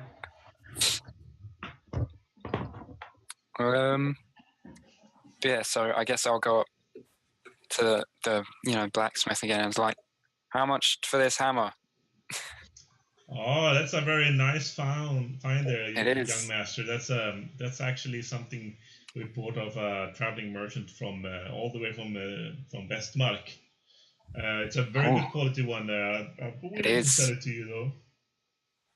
Maybe. I mean, I'm willing to exchange it because I assume you're still going to need a hammer. I also have my own hammer, but this is superior, and I would like it. So how much?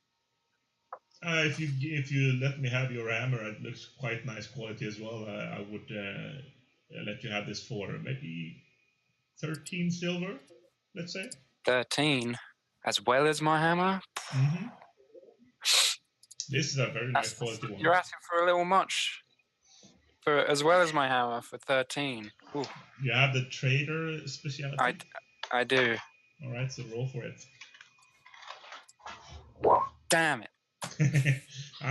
Well, since you're helping my master finding his daughter, I can give it to you for 10. 10? 10's more reasonable. That I'm willing to part with. All right, so he'll let you have it for 10 and trading in your old hammer. Can I sell Basically, stuff? just upgraded my hammer to the next level. Capital quality. Can I sell stuff? I've got so much stuff in my inventory. Yeah, go for it. What do you want to sell? So I've got 2 Seax of normal quality. I've got a Vedi Bogi. I've got a medium shield. I've got a small shield of poor quality. Let's sell all of that. So 2 Seaxes, that's 4 silver. All right. I don't have traders, so I'm just gonna take his value as. And then what's the next thing? So 2 Seax, a Vedi Bogi, normal quality. Lady That's the one you stole, right? Oh, I don't remember. The Lady Boogie you get 6 silver for. Okay. Medium shield, normal quality. Medium shield, normal quality. You'll get 2 silver for that. Okay, and small shield, poor quality. Then you get half a silver. Well, 50 copper. 50? 50? I don't 50 know. copper. 50 copper, yeah. Okay. All right, thanks. Oh, by the way, I just saw that on my equipment sheets, I've got the money from the bandit that we have to split. I shouldn't have told you, but I tried to steal it and you told me, so I'll play it honest. And I guess the sea access and stuff were also from the bandits, right? Yeah. I don't think so. No. Some of them were. So, some of them, but some of that was the stuff that I got from the other farm. They gave it to me. Okay. Well, you can kind of distribute the money however you see fit, I guess. Yeah. Yeah. So we are 4 people. I have 15 silver. Well, just counting coppers. That's 100 plus. Don't you worry. You three can take 5. I don't need the money at the moment.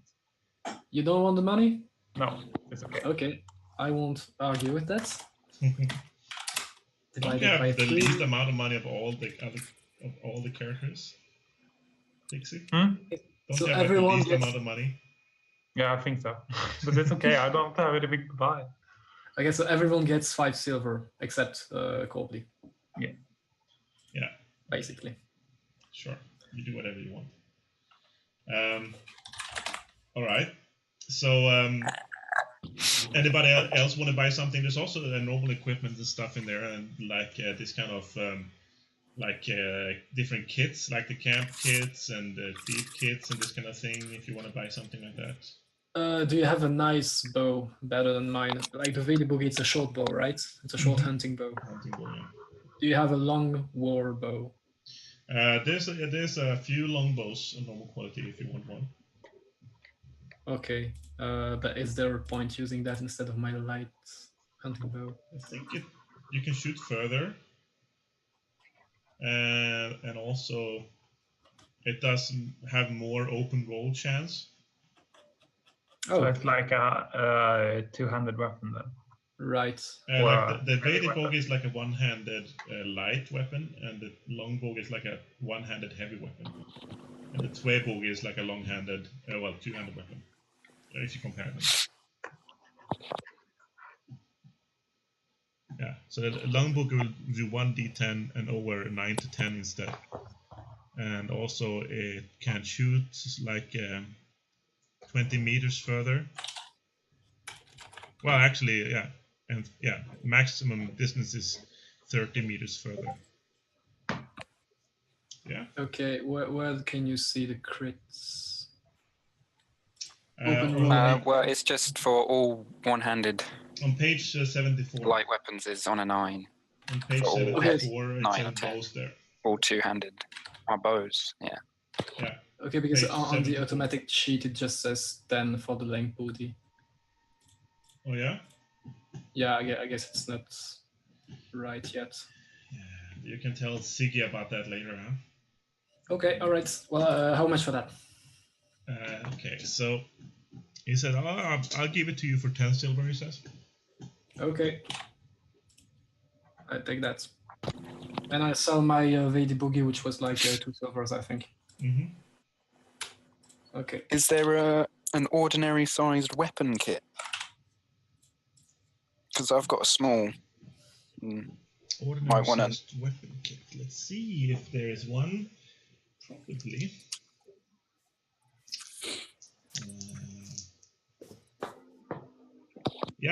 Yeah, there's one.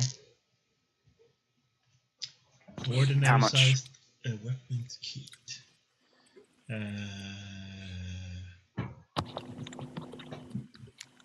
Let's see what it says. So we have a list about that. Oh, here. Weapons kit ordinary. That's 2 silver. Roger Dodger. the blacksmith guy seems quite happy. Getting a lot of money still. Yeah, but it's the best feeling when you made something and then you get paid for it. Is there a nice thief kit by chance? How are Probably you gonna, not. How are you gonna like a large ask for it? one? Well, you told me the other day that depending on the quality, you get more stuff in it. I've got an ordinary one. Can I get something of a higher quality? The only higher one is large. Okay. We can see if there is one. It's probably not a big chance. There is one actually. Okay. I mean, the kits are just a gathering of stuff, right? Like so it's not like he has a thieves kit lying around. It's just he has. No, but it has a bunch of crap that can be used. Right. He like if you want to get that one, it will cost you 4 silver. Okay, I'll buy that. It's snowing heavily over here now. Same here, man. It's crazy in Gothenburg here. Nothing. Nothing. Can I sell my ordinary kits, or is this something? I mean, since it's a bunch of crap. You get 2 silver back for that. Okay, great. Boom. Or is there any like wet weather clothing? You know, like coats. So I'm just in my average clothes. Yeah, I mean your average clothes kit would include like a kind of a mantle or cape or something. Okay. For bad weather. Never mind then. So, I mean, you can buy a better tent or something if you want, but it would probably be good enough, you know.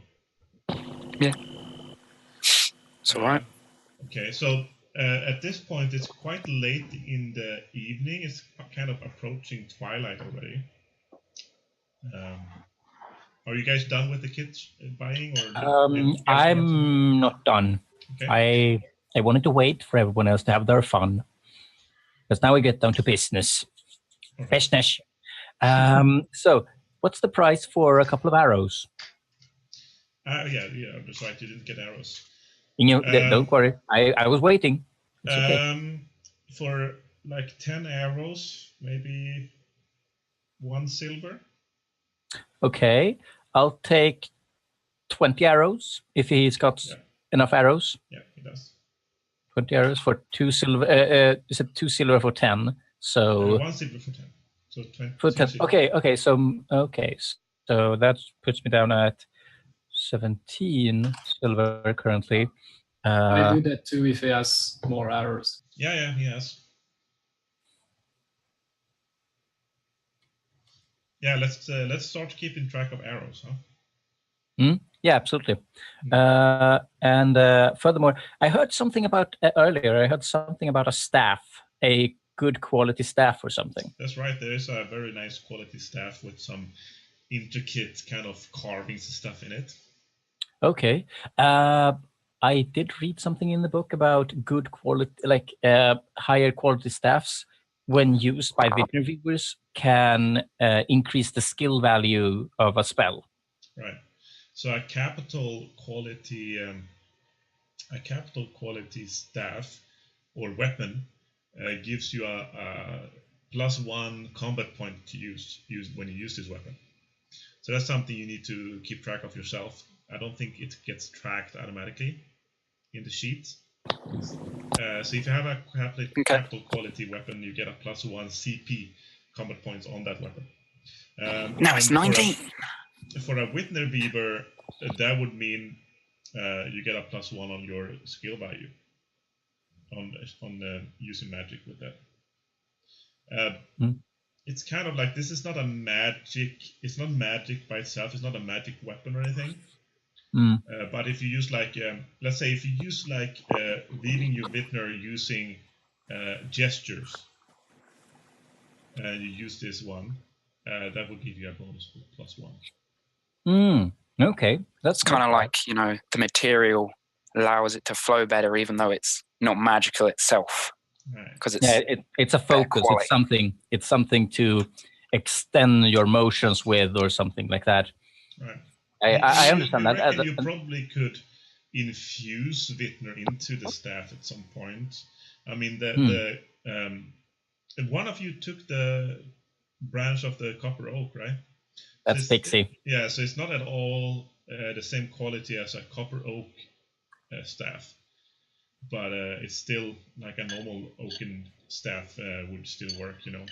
Especially if you carve some Vitner runes and stuff into it, you could probably make it do stuff.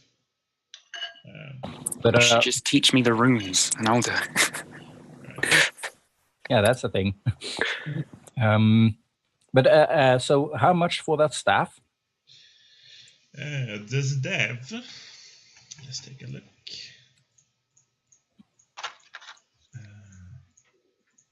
Let's go back up here a little bit. So one-handed light weapon. The staff. Okay, so it will cost you 1 silver. 1 silver for the good quality staff. Mm-hmm. Okay. Wow, bargain. Yeah, it's quite cheap. It's just a piece of wood, so. With fancy carvings. So yeah. And that's a staffur. Yeah. Yes. Capital quality. And it's a what is it? It's a capital quality? Mm-hmm. Capital quality. Good to know. And of course, if you're fighting with it, it also gives you a +1 on when you're fighting with that weapon. Yeah. Silver coins, weapon actions, type minimum short. Breach damage. What's that? Weird. Okay. Yeah.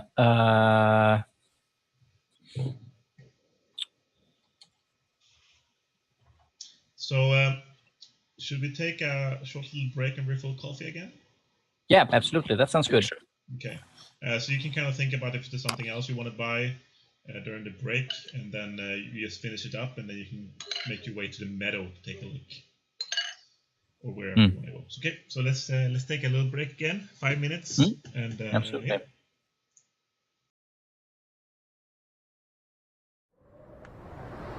Riotminds presents an award-winning role-playing game. Trudvang Chronicles.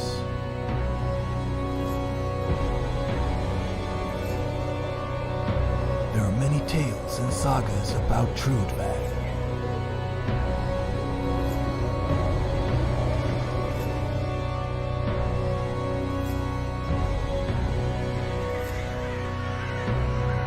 Many songs about the fallen heroes.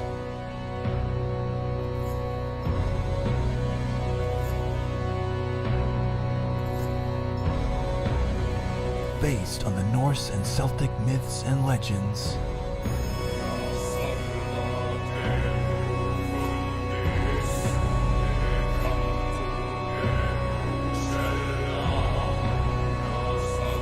Riotminds present a world of endless adventures.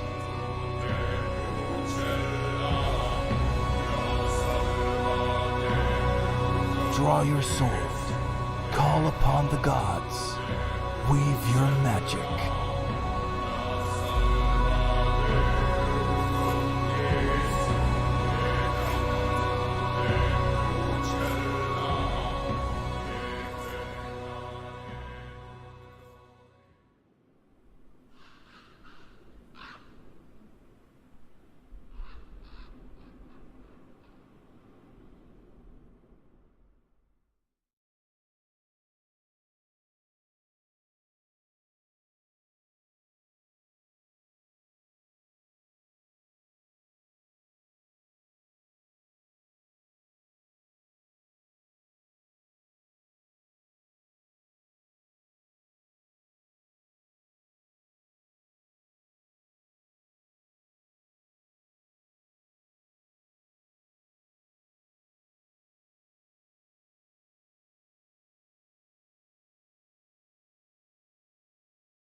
right, back from the break. Like Arne said here. Just a little coffee break here. So Polka wants to buy a thick fabric armor, a gambeson. That would cost you 5 silver. Okay, 5 silver. Okay. Yeah. Is it worth it? I don't want to die. Yes. 5 silver. Fine. So don't forget to remove this from, if you have armor now, because some of you have armor now, right? Well, 3 of you have armor now, I guess. Hello. Not Korbli though, but he only just stands in the corner anyway. So don't forget to remove the damage, the protection value from your damage that you receive. Like the gambeson, the thick fabric would have a PV protection value of 1. Yes. So it would have been 26, not 27. Exactly. All right. So, anybody want to get anything else from the blacksmith? No. I don't think the blacksmith is gonna have this, but I was wondering about food, extra food for the journey. Oh, yeah. You want to ask the blacksmith?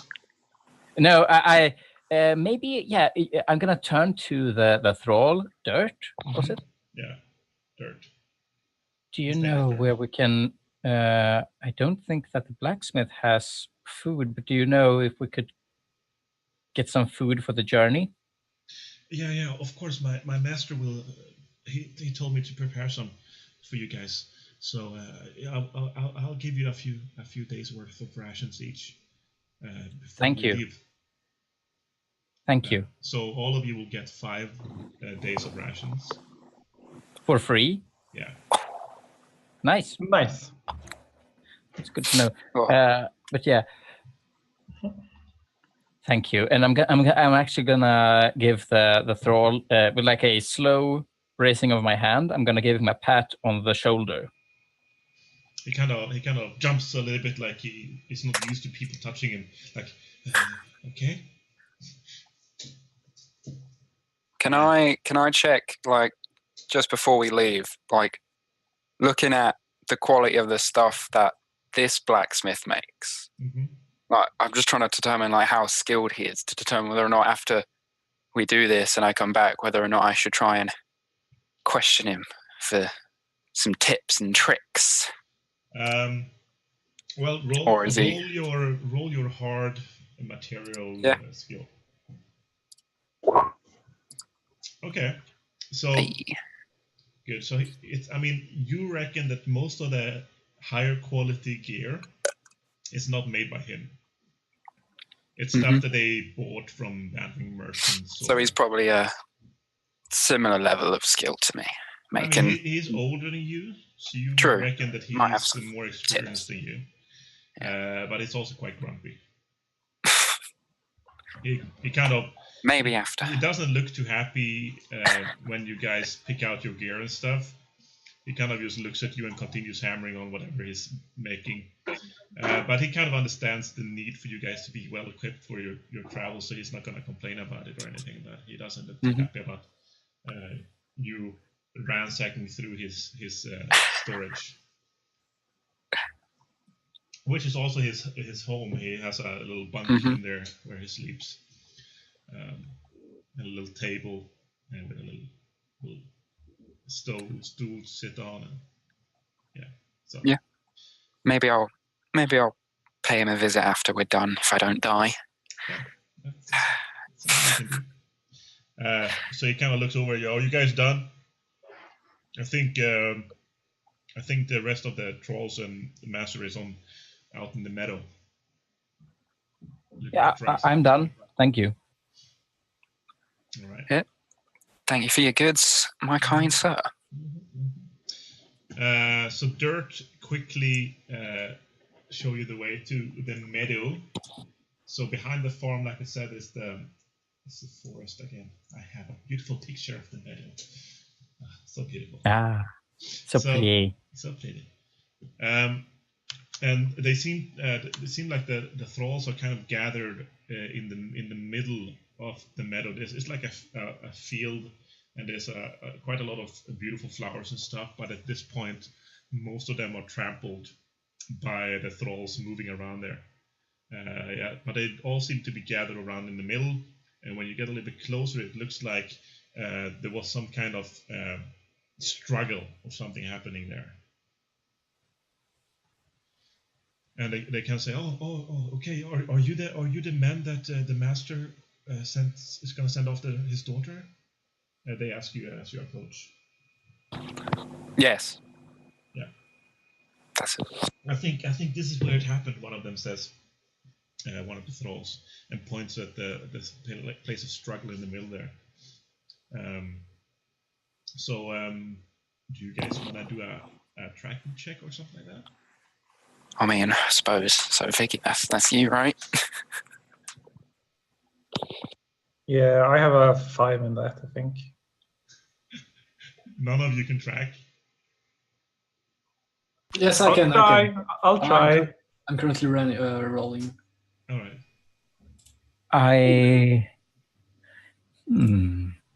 This is fucked up. Why do I have only 5? I got like terrain experience and stuff, so maybe I should do it. You can both do it. Yeah, okay. Faida. If you have a terrain experience forest, you can add that too. Yeah. We didn't really make characters that were useful for. Okay, thank God.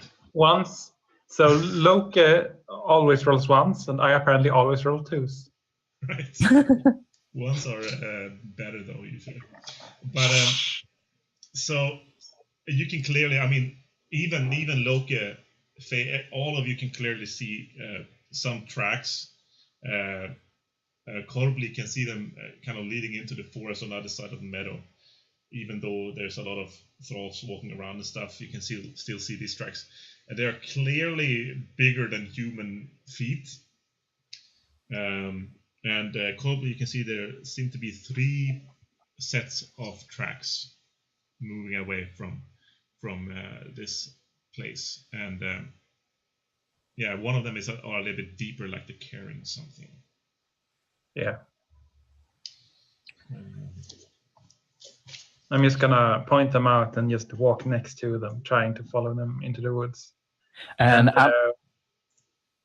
I think we're gonna like make haste since a girl has been kidnapped. Right. Does anybody have race knowledge and monster lore? I do. Yeah.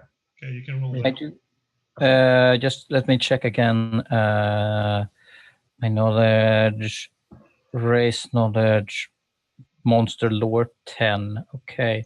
Oh, we have him. Oh, nice. I did it. Okay. Fuck. So Korbli is the role master of the day. Korbli also recognized that these tracks are too big to be forest trolls, too small to be ogres. So you reckon these must be probably grey trolls. Grey troll tracks. They're pretty they're slightly taller than a human, pretty strong, right? They are like 1.5 times human size. Yeah, pretty much. Before we actually leave and start running out into the forest, I want to turn to Korbli for a moment, and as if ducking together, and I want to say something, and and I give him a look, serious. I got you, fam. You've got the tracks, right? Yeah. I know how to track. I know how to track the traces through the Vitner. I can do that too, but I will need something from the girl, like a piece of hair or a drop of blood or a toenail or something. But if I get that, I'll find her no matter where she's gone. No matter where she is, wherever the trolls have taken her, I'll find her with that. All I So we need. should have taken some of the beads.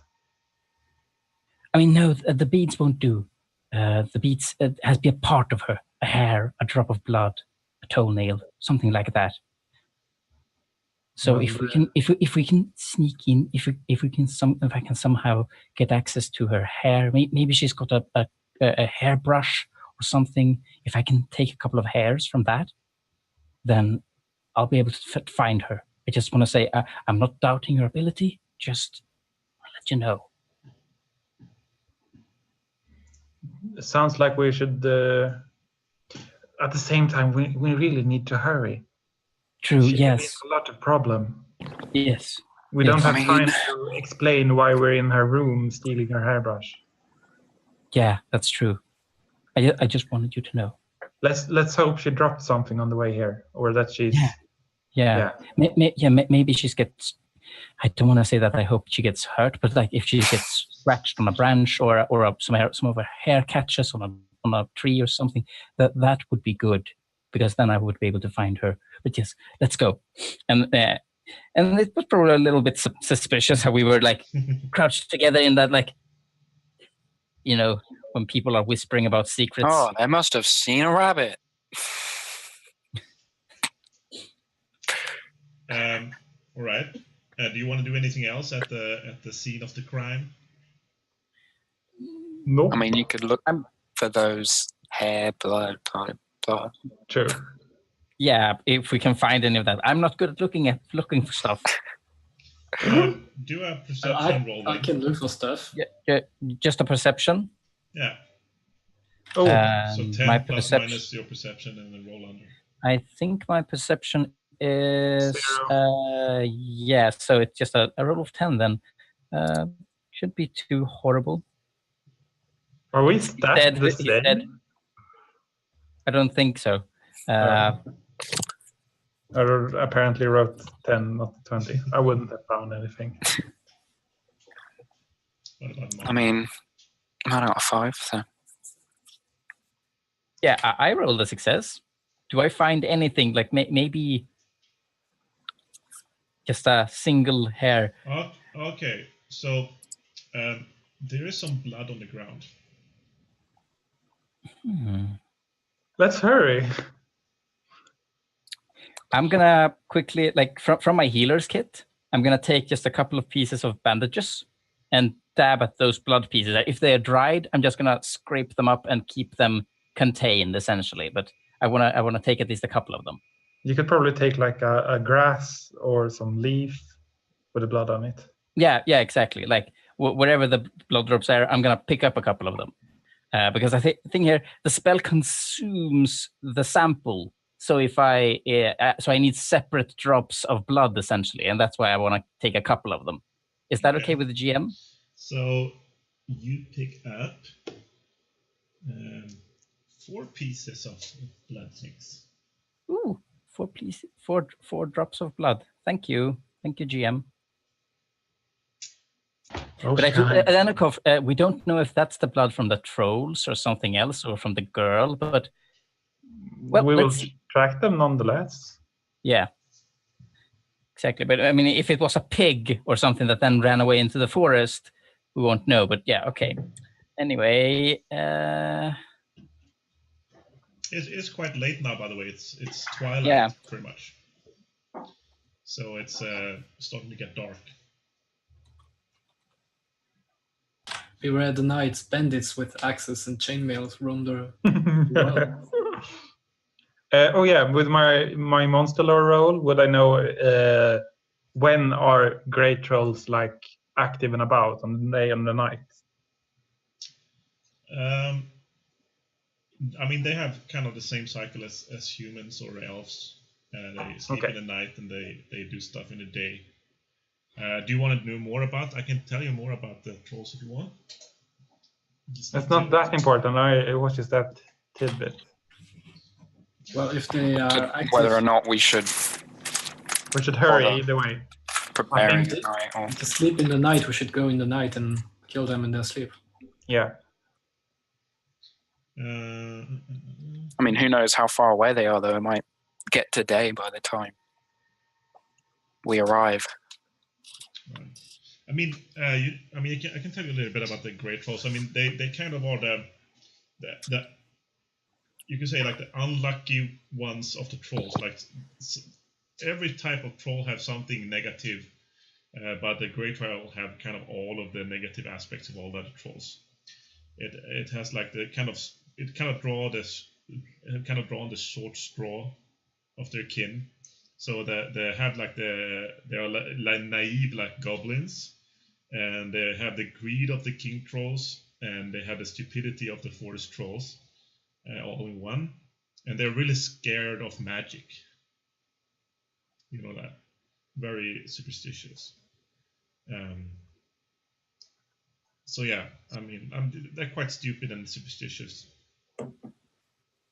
They probably, I mean, you reckon that they probably hurried away from here to get away, but they're probably not smart enough to forego sleep and eating for running. You reckon? Well, if they were living in the dung pile, they wouldn't be too far away, right? Probably not. I mean, this just happened. I mean, they just realized that she was gone when you arrived. Oh.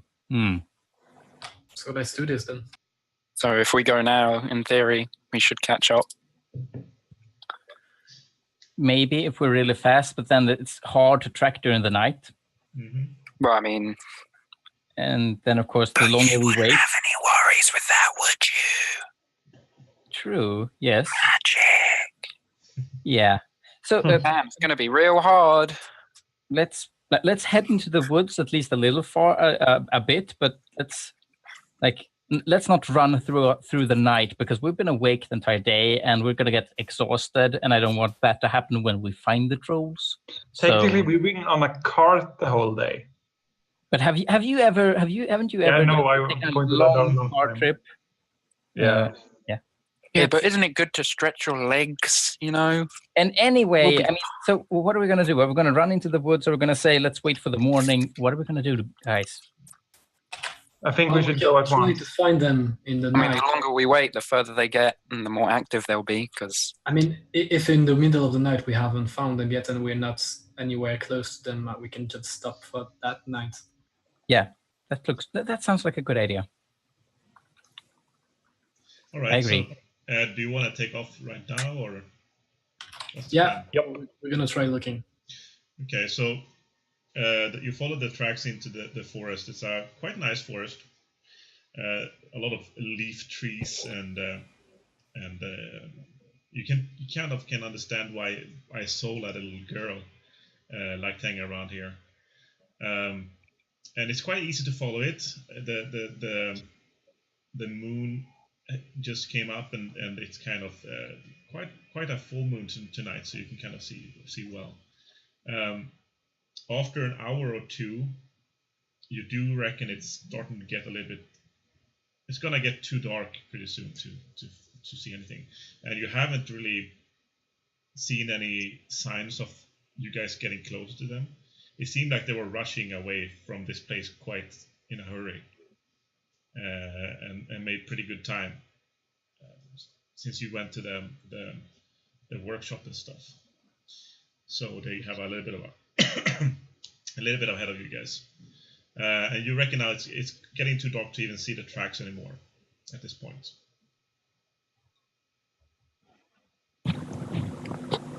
Well, if we can't follow the tracks, I guess, in theory, we should stop, unless there was any other way.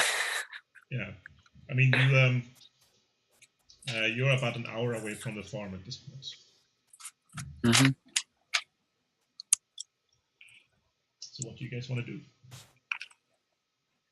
I think we should take a rest for now. Good idea. Well, they did live in the dung pile. I was thinking about how close would the trolls be living.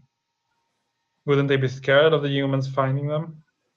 Maybe they were just sitting in the pile for a while and spying, and then when the herd left, they saw a good opportunity and they took the girl and then ran back to their real home, maybe. Did anyone look That into sounds the dunk pile? far-fetched. What?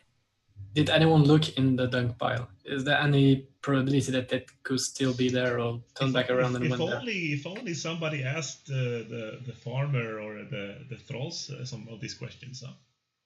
Mm-hmm. I mean, we kind of had the feeling that it was urgent, so Yeah, you can still ask some questions, but guess you didn't. We didn't. It's okay. He said they were useless. Yeah, they were kind of useless.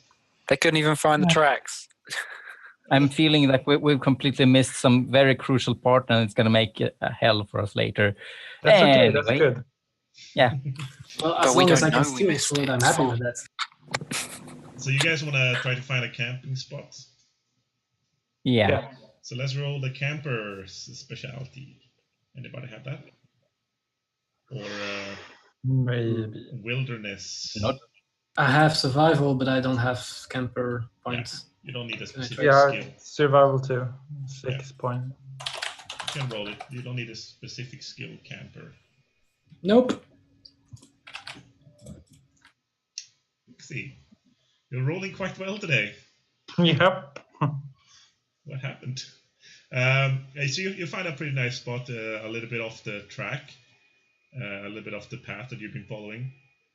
Seems quite comfortable. There's a big boulder, a moss-covered boulder, and you're kind of making a lean-to on the other side of it.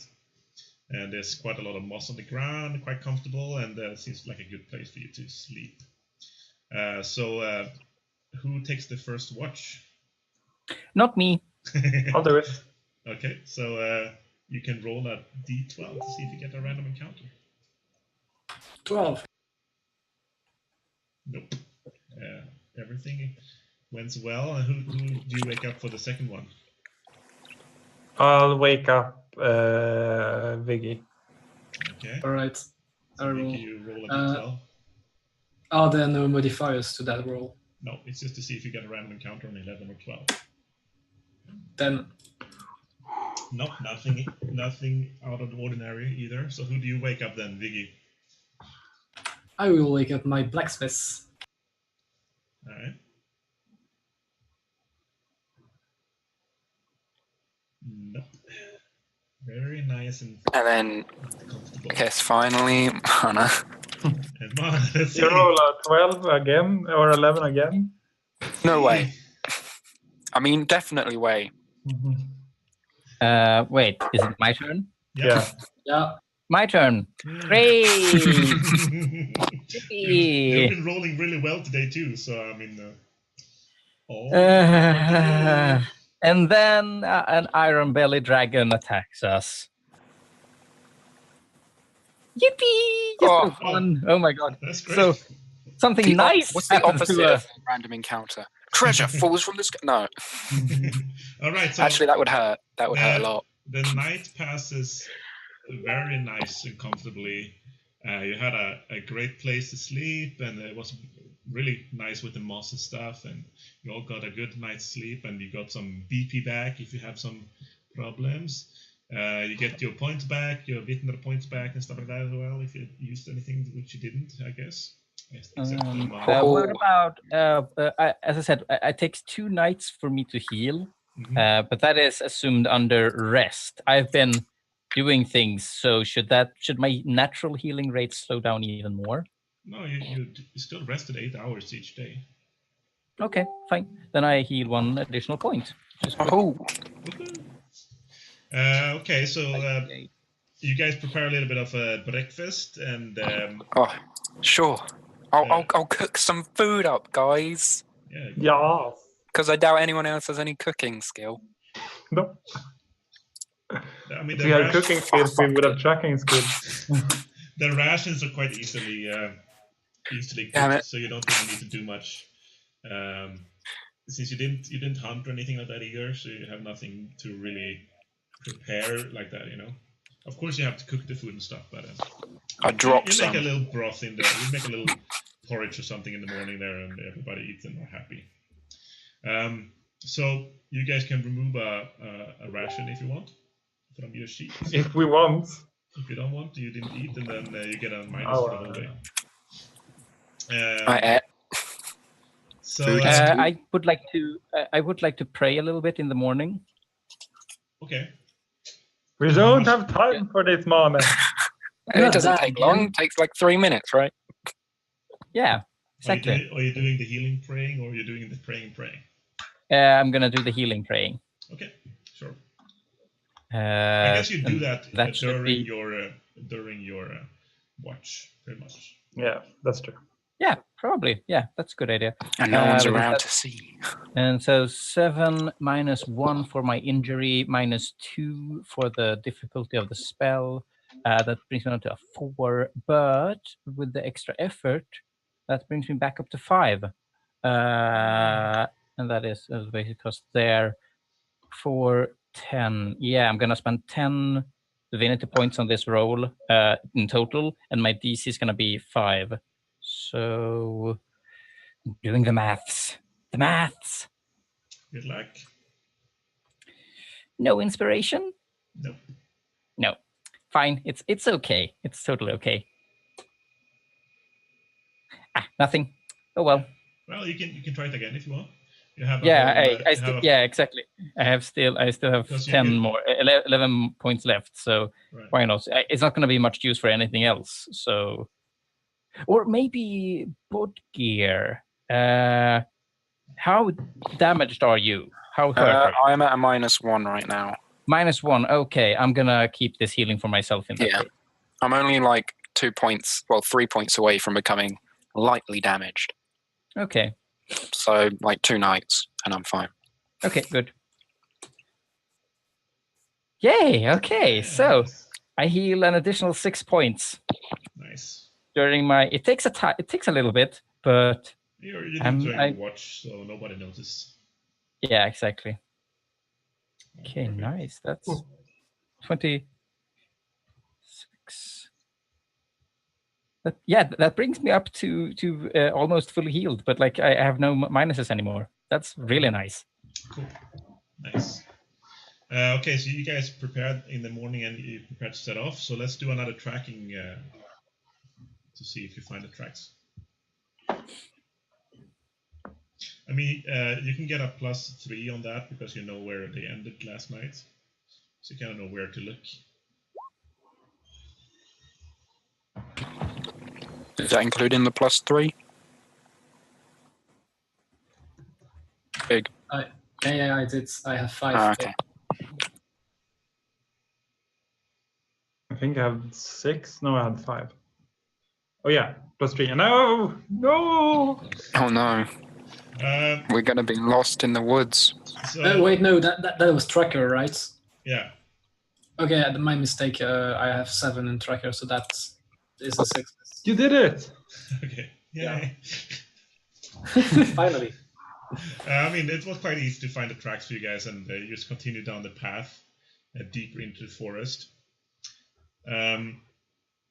As you travel during this day, the forest kind of changes a little bit gradually from this kind of beautiful leafy forest to a more kind of darker. There's much more spruce in this part of the forest, and everything is covered by moss. There's like every stone you see is covered by moss, and it smells quite nice, but kind of darker in general. And today, it rains even more today. The rain is even heavier, and you reckon that this is not going to be very good for tracking later. And you don't feel it's not very comfortable with this kind of rain pounding. Well, it's not pounding down, but it's definitely worse than the drizzle the day before. About midday, you come to a place in the forest that is a little bit hillier, and there's actually quite a large mountain there. Not like a super large, but much bigger than a hill. And the track seems to lead straight into a dark ravine. It's like you're at the bottom of the ravine at this point, and it's a quite like the ravine is not very wide. It's quite narrow, and it seems to kind of lean a little bit against towards the west. So that it's like a pretty much 1 meter wide ravine entrance, and it's kind of leaning a little bit against the west, and the walls are super smooth, like somebody cut through the mountain with a knife, like it was butter at some point thousands of years ago. And since it's angled in this kind of way towards the west, it's really dark in there, and that's where the tracks lead in. But it's time to finish for today. Oh, Roger, Dodger. Is a good place for us to finish, I think. Just before that, do you want to give me that large shield you picked up before we go into the dark ravine? Yeah, I might even have the dark ravine picture. I have a small question for Pixie. Like, what did Korbli do with the iron, the copper oak staff? Did you let carrying it with him? Okay, you're carrying it with you. Okay, that's good, because if you leave it in the cart and what was his name? Not Mane. That's you. No, exactly. Exactly. What was his name? Freaking. Karlchan gets to know about. Not Karlchan, but Magne Baite. Like, since he's the cousin of Karlchan, then Magne probably knows about the copperwood, the copper oak, and if he finds a branch of copper oak in the wagon that meant to be like a delivery, he's probably gonna be asking some questions later on. Or something. He's gonna be really thankful, but you cut a piece of your famous tree for me, and then he's like, "No, I did not." But no, I brought it with me. Yeah. Of course, if Magnus sees you carrying a staff of copper oak, he's probably going to ask you, "Why did Kraltian give you a piece of his famous copper oak?" I'll just say I'm from the Copper Woods. True, yeah, you can say that you owned it from before. Oh my god. This is devious. Okay. Great session. Yeah, absolutely. Sorry for dragging it out. It's okay. I mean, honestly, I like I told you guys before we started, I was quite tired today as well. So I felt like my energy was not so high. So I'm sorry about that as well if my energy level was a little bit low today. It's okay. And I mean, there wasn't an encounter or anything today either. So, but we did do a little bit of a good role playing, I think, and we got to know our characters a little bit better, which is as important, I guess. And you got some better equipment finally. And that's kind of why I wanted you guys to start with very basic equipment. Like I only because it matters now. We really feel that this is great stuff, right? Right. Yeah. I mean, like I pretty much just gave all of you like a axe, like a dagger each to start with, and basic kits, and then hopefully you will find some better stuff. Actually, honestly, the equipment in this game could be a little bit more interesting, I think. I don't know what you guys think about it, but I mean, the weapons and stuff are nice, but like the equipment itself, I like to have like everything written down, like one piece of a blanket and one rope, this kind of thing. And you don't really do that in this game, right? Because you have like a camping kit instead. Yeah. But it works. I mean, if you want to have a rope, you need to have like I guess. I have a camp kit and a fishing kit and a hunting kit, so it's probably somewhere in the house. Right. So I've got 5 different kits. Right. I mean, just want to say that I personally like the idea with the kits, because I hate having all of the list of everything, because I always forget things, and it's just a pain in the ass to keep. That's true. So, but everyone has a different opinion. But I mean, the thing is, like, you don't really get the feeling like you want to buy something specific, like now you bought another weapons kit, a better weapons kit. But then when you have the large weapon kit, you have everything, like, so there's no like progression, feeding of progression in that way. Of course, yeah, I mean, I will probably make you roll to see if you have a roll, for example, this kind of thing, and that can make it interesting. But with the weapons and the armor and stuff, of course, there's better quality stuff. And there's, of course, very rare, but there's, of course, both magic items and also divine items that you can find. Very rare. And I kind of like it. I guess I like that it's rare. That's nice. Yeah, it's not like I'm going to the magic shop where where Tim the Enchanter lives, who sells exploding arrows. Like, and right next door to him is a competitor. He sells identical goods. The non-exploding arrows. Yeah, he sells the ice arrows. So what do you guys think about that? What do you think about the equipment and stuff and the feeling of that part? I miss, like, I usually make characters that's like, oh well, I brought 4 pots of honey.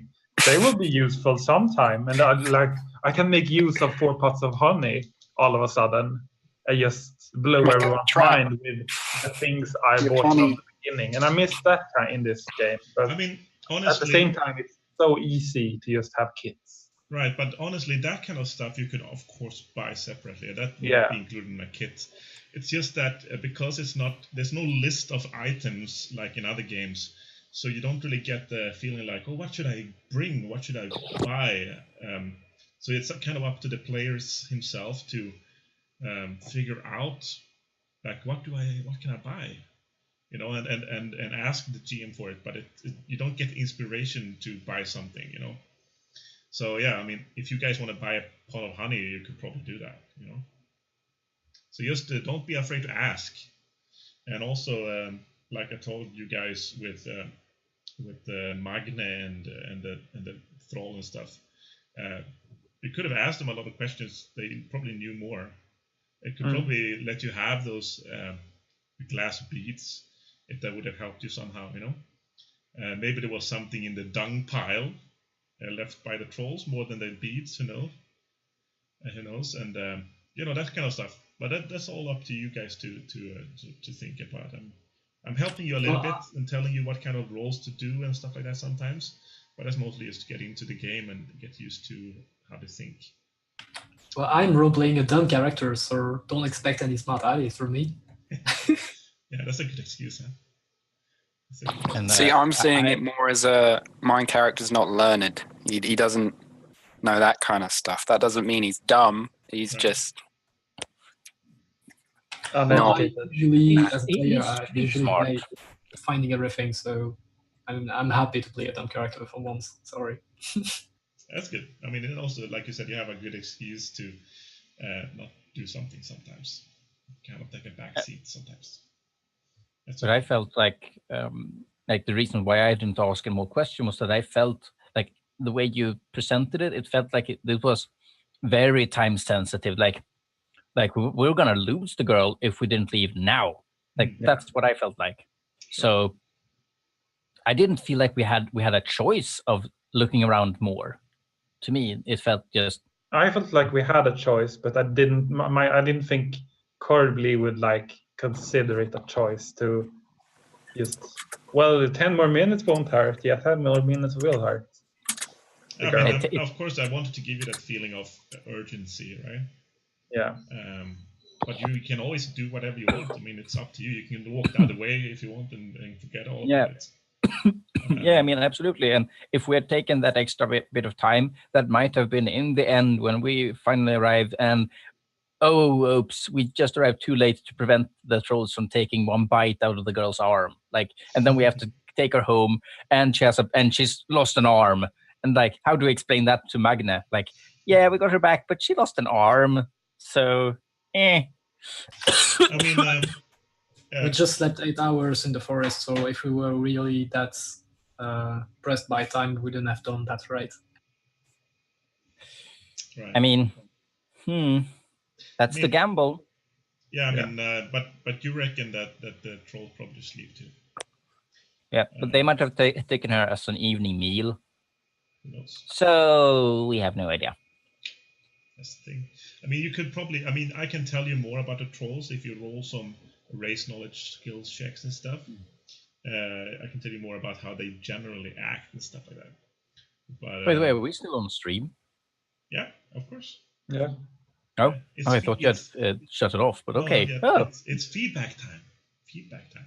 Ah. So, do you have any thoughts about the session today? Any feedback? Anything you were thinking about? Or let's start with Pixie. I think maybe it's just because I didn't want anything, but shopping is really dull, like in character. Do you want? I mean, I was thinking about the shopping, and I was thinking, should I make it more in character shopping, like you talk with the blacksmith and stuff, or do you prefer that kind of shopping? Like I'm a big fan of let's do the shopping before the next session. Mm-hmm. But this was fine. It just took a long time. It took even longer. That made it speed because I didn't buy anything, so I wasn't that invested in it. Right. It took even longer with the first group actually. Oh. And that's I mean, of course, also because there are 6 people. Yeah. But I mean, yeah, it does take a little bit of time, but yeah, you just have to do it. It's not too much fun. I mean, it could be more fun if I made the vendor a little bit more interesting, or you can have a. You just need to find a Vitner shop, then he'll be happy. Somewhere in the world, the one shop. It doesn't exist. Magic is not organized. If there is such a thing as a organization of magic, it's very rare. Secret cult. Yeah, exactly. It's a cult with maybe bad stuff. That can be your goal to start your own. There could be shop. good cults. I mean, that can be your life goal to start your own Vitner shop in Aidland. Maybe. Right. I will have to check with my colleague Korbli. Mm-hmm. Yeah. Anything else, Virann? Well, I really want to murder the fat old man and take his sword. Why you gotta murder him? Just steal it, you thief. Well, I can steal it too, but I mean, yeah. Murder Oh, him. it's just honestly, I mean, he was kind of desperate. He could probably, I mean, it's too late now, but he could probably give you the sword as a payment or something. If you pressed him, but you said, "Oh, of course we're gonna help you." The first thing you said, so yeah, not really a traitor, huh? See, Not really, but I mean, I can still murder him afterwards. Yes, just murder the ruler of this little piece of land. That's not gonna go poorly. Wasn't he the main ruler of all this family? So it's a big deal. Right, he's the clan chieftain of House Bita. Yeah. So I mean, he's not Probably a shield. That's like number 4 in the land. You could maybe show up at the thing later on and ask for the sword in payment. And then you could make it into a story. Like, yeah, I saved your daughter. And like make it like, and everyone else like, oh, wow, he saved Nana's daughter. Like, what are you gonna pay him with, man? And like you're gonna say, I want his sword. No, he'll just say, I already paid them when they came back. You greedy bastards. Okay, so Polka, do you have any feedback, anything you were thinking about in the session? I like what happened here for once. Because up until now it was just a big bad thing for my character, and honestly it wasn't that fun at all. I really don't like it when bad things happen. A lot of bad things keep happening to my character. That really brings me down. And I know there's always a risk to it, but this was starting to feel ridiculous. And so this turning point with everything, like I hadn't planned on making my character religious, right. At least not for a long while, but I think it turned out okay. And the whole thing with like the magic being semi revealed to like Vig, for example, eavesdropped on Pixie and on Korbli and Mane's conversation. These are interesting developments, and just the fact that Mane and Korbli are talking, like these are interesting developments. Yeah, that's all I'm going to say. And of course, I mean, in the future, if anybody wants to eavesdrop, I'm gonna have to have you ask to do that. Now I kind of just force you to eavesdrop. I'm the only one who doesn't really know at this point anyway. So, which makes sense, because even if I did know, it's like, I don't know what that is.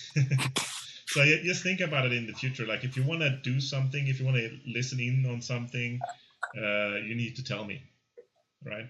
I'm gonna I'm gonna give you less and less instructions on what to do, and let you decide for yourselves from now on. Because, like I said, I'm only telling you what to do because it's a new experience for all of us, right? So we kind of get into it. So you kind of learn what you can do and what's okay. But that's the thing, everything is okay. You can do whatever you want. If you decide to leave and go somewhere else, I'm going to have to figure something out, but it's going to be possible. And about your religious thing, the Mane religious thing, and that could have been, I mean, I think it went really well. It could have been even more epic if we decided on this like a few days ago. But since we decided this and changed this like 30 minutes ago because we heard that Morten wasn't coming back to the game, but I think went pretty well. Let's write it down in your background and stuff and your story, and let's incorporate that into the game. Yeah. Fine. Yeah. What about Loke? Well, except murdering, except not, I mean, failing to murder the old and take a sword. I mean, yeah, I enjoyed slapping the crap out of Mane. Yeah, perfect slap. And nearly killing him, which was great. Yeah, that was very close. And I tried to convey the feeling that my character craps, big load of craps on the church. I think I've made that clear. Right.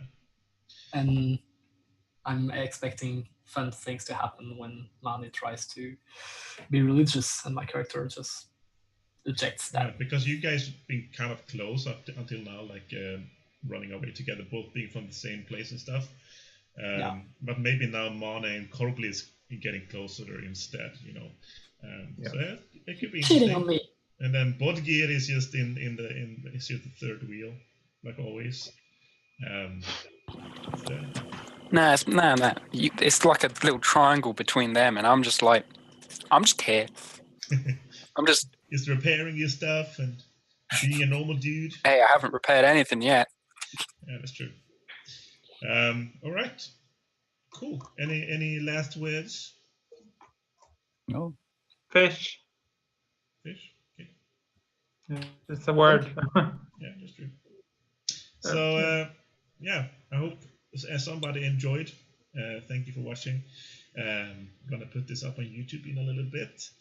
And then, follow, like always. If you like it, follow. We do this every Sunday. I have two groups. This is the second group. It's kind of confusing because they are earlier than the first group. This is the new group. This is the third session of this group, and we're up to the sixth session on group 1. It's the same story pretty much, just different characters. So I think it's quite interesting just to see how the two different groups kind of develop and go their own way. So give us a follow if you like that. They also link to YouTube, the YouTube channel. That's where we put all the episodes later for you to watch if you missed something. There's a link to the world down there in the World Anvil, where I'm personally adding information. I'm translating the Swedish books, the world books in Swedish, and adding some of that information to the different places and areas of Aidland where this adventure is taking place. There's also a link if you want to give us a tip or think that we're doing something good and you want to help us out. You're welcome to that. Maybe you can actually pay for Zoom that we're using for the video here. It costs like $15 a month or something. Right now we're using the free version. So thank you, and see you in about an hour for group 1. Bye. Bye. Bye.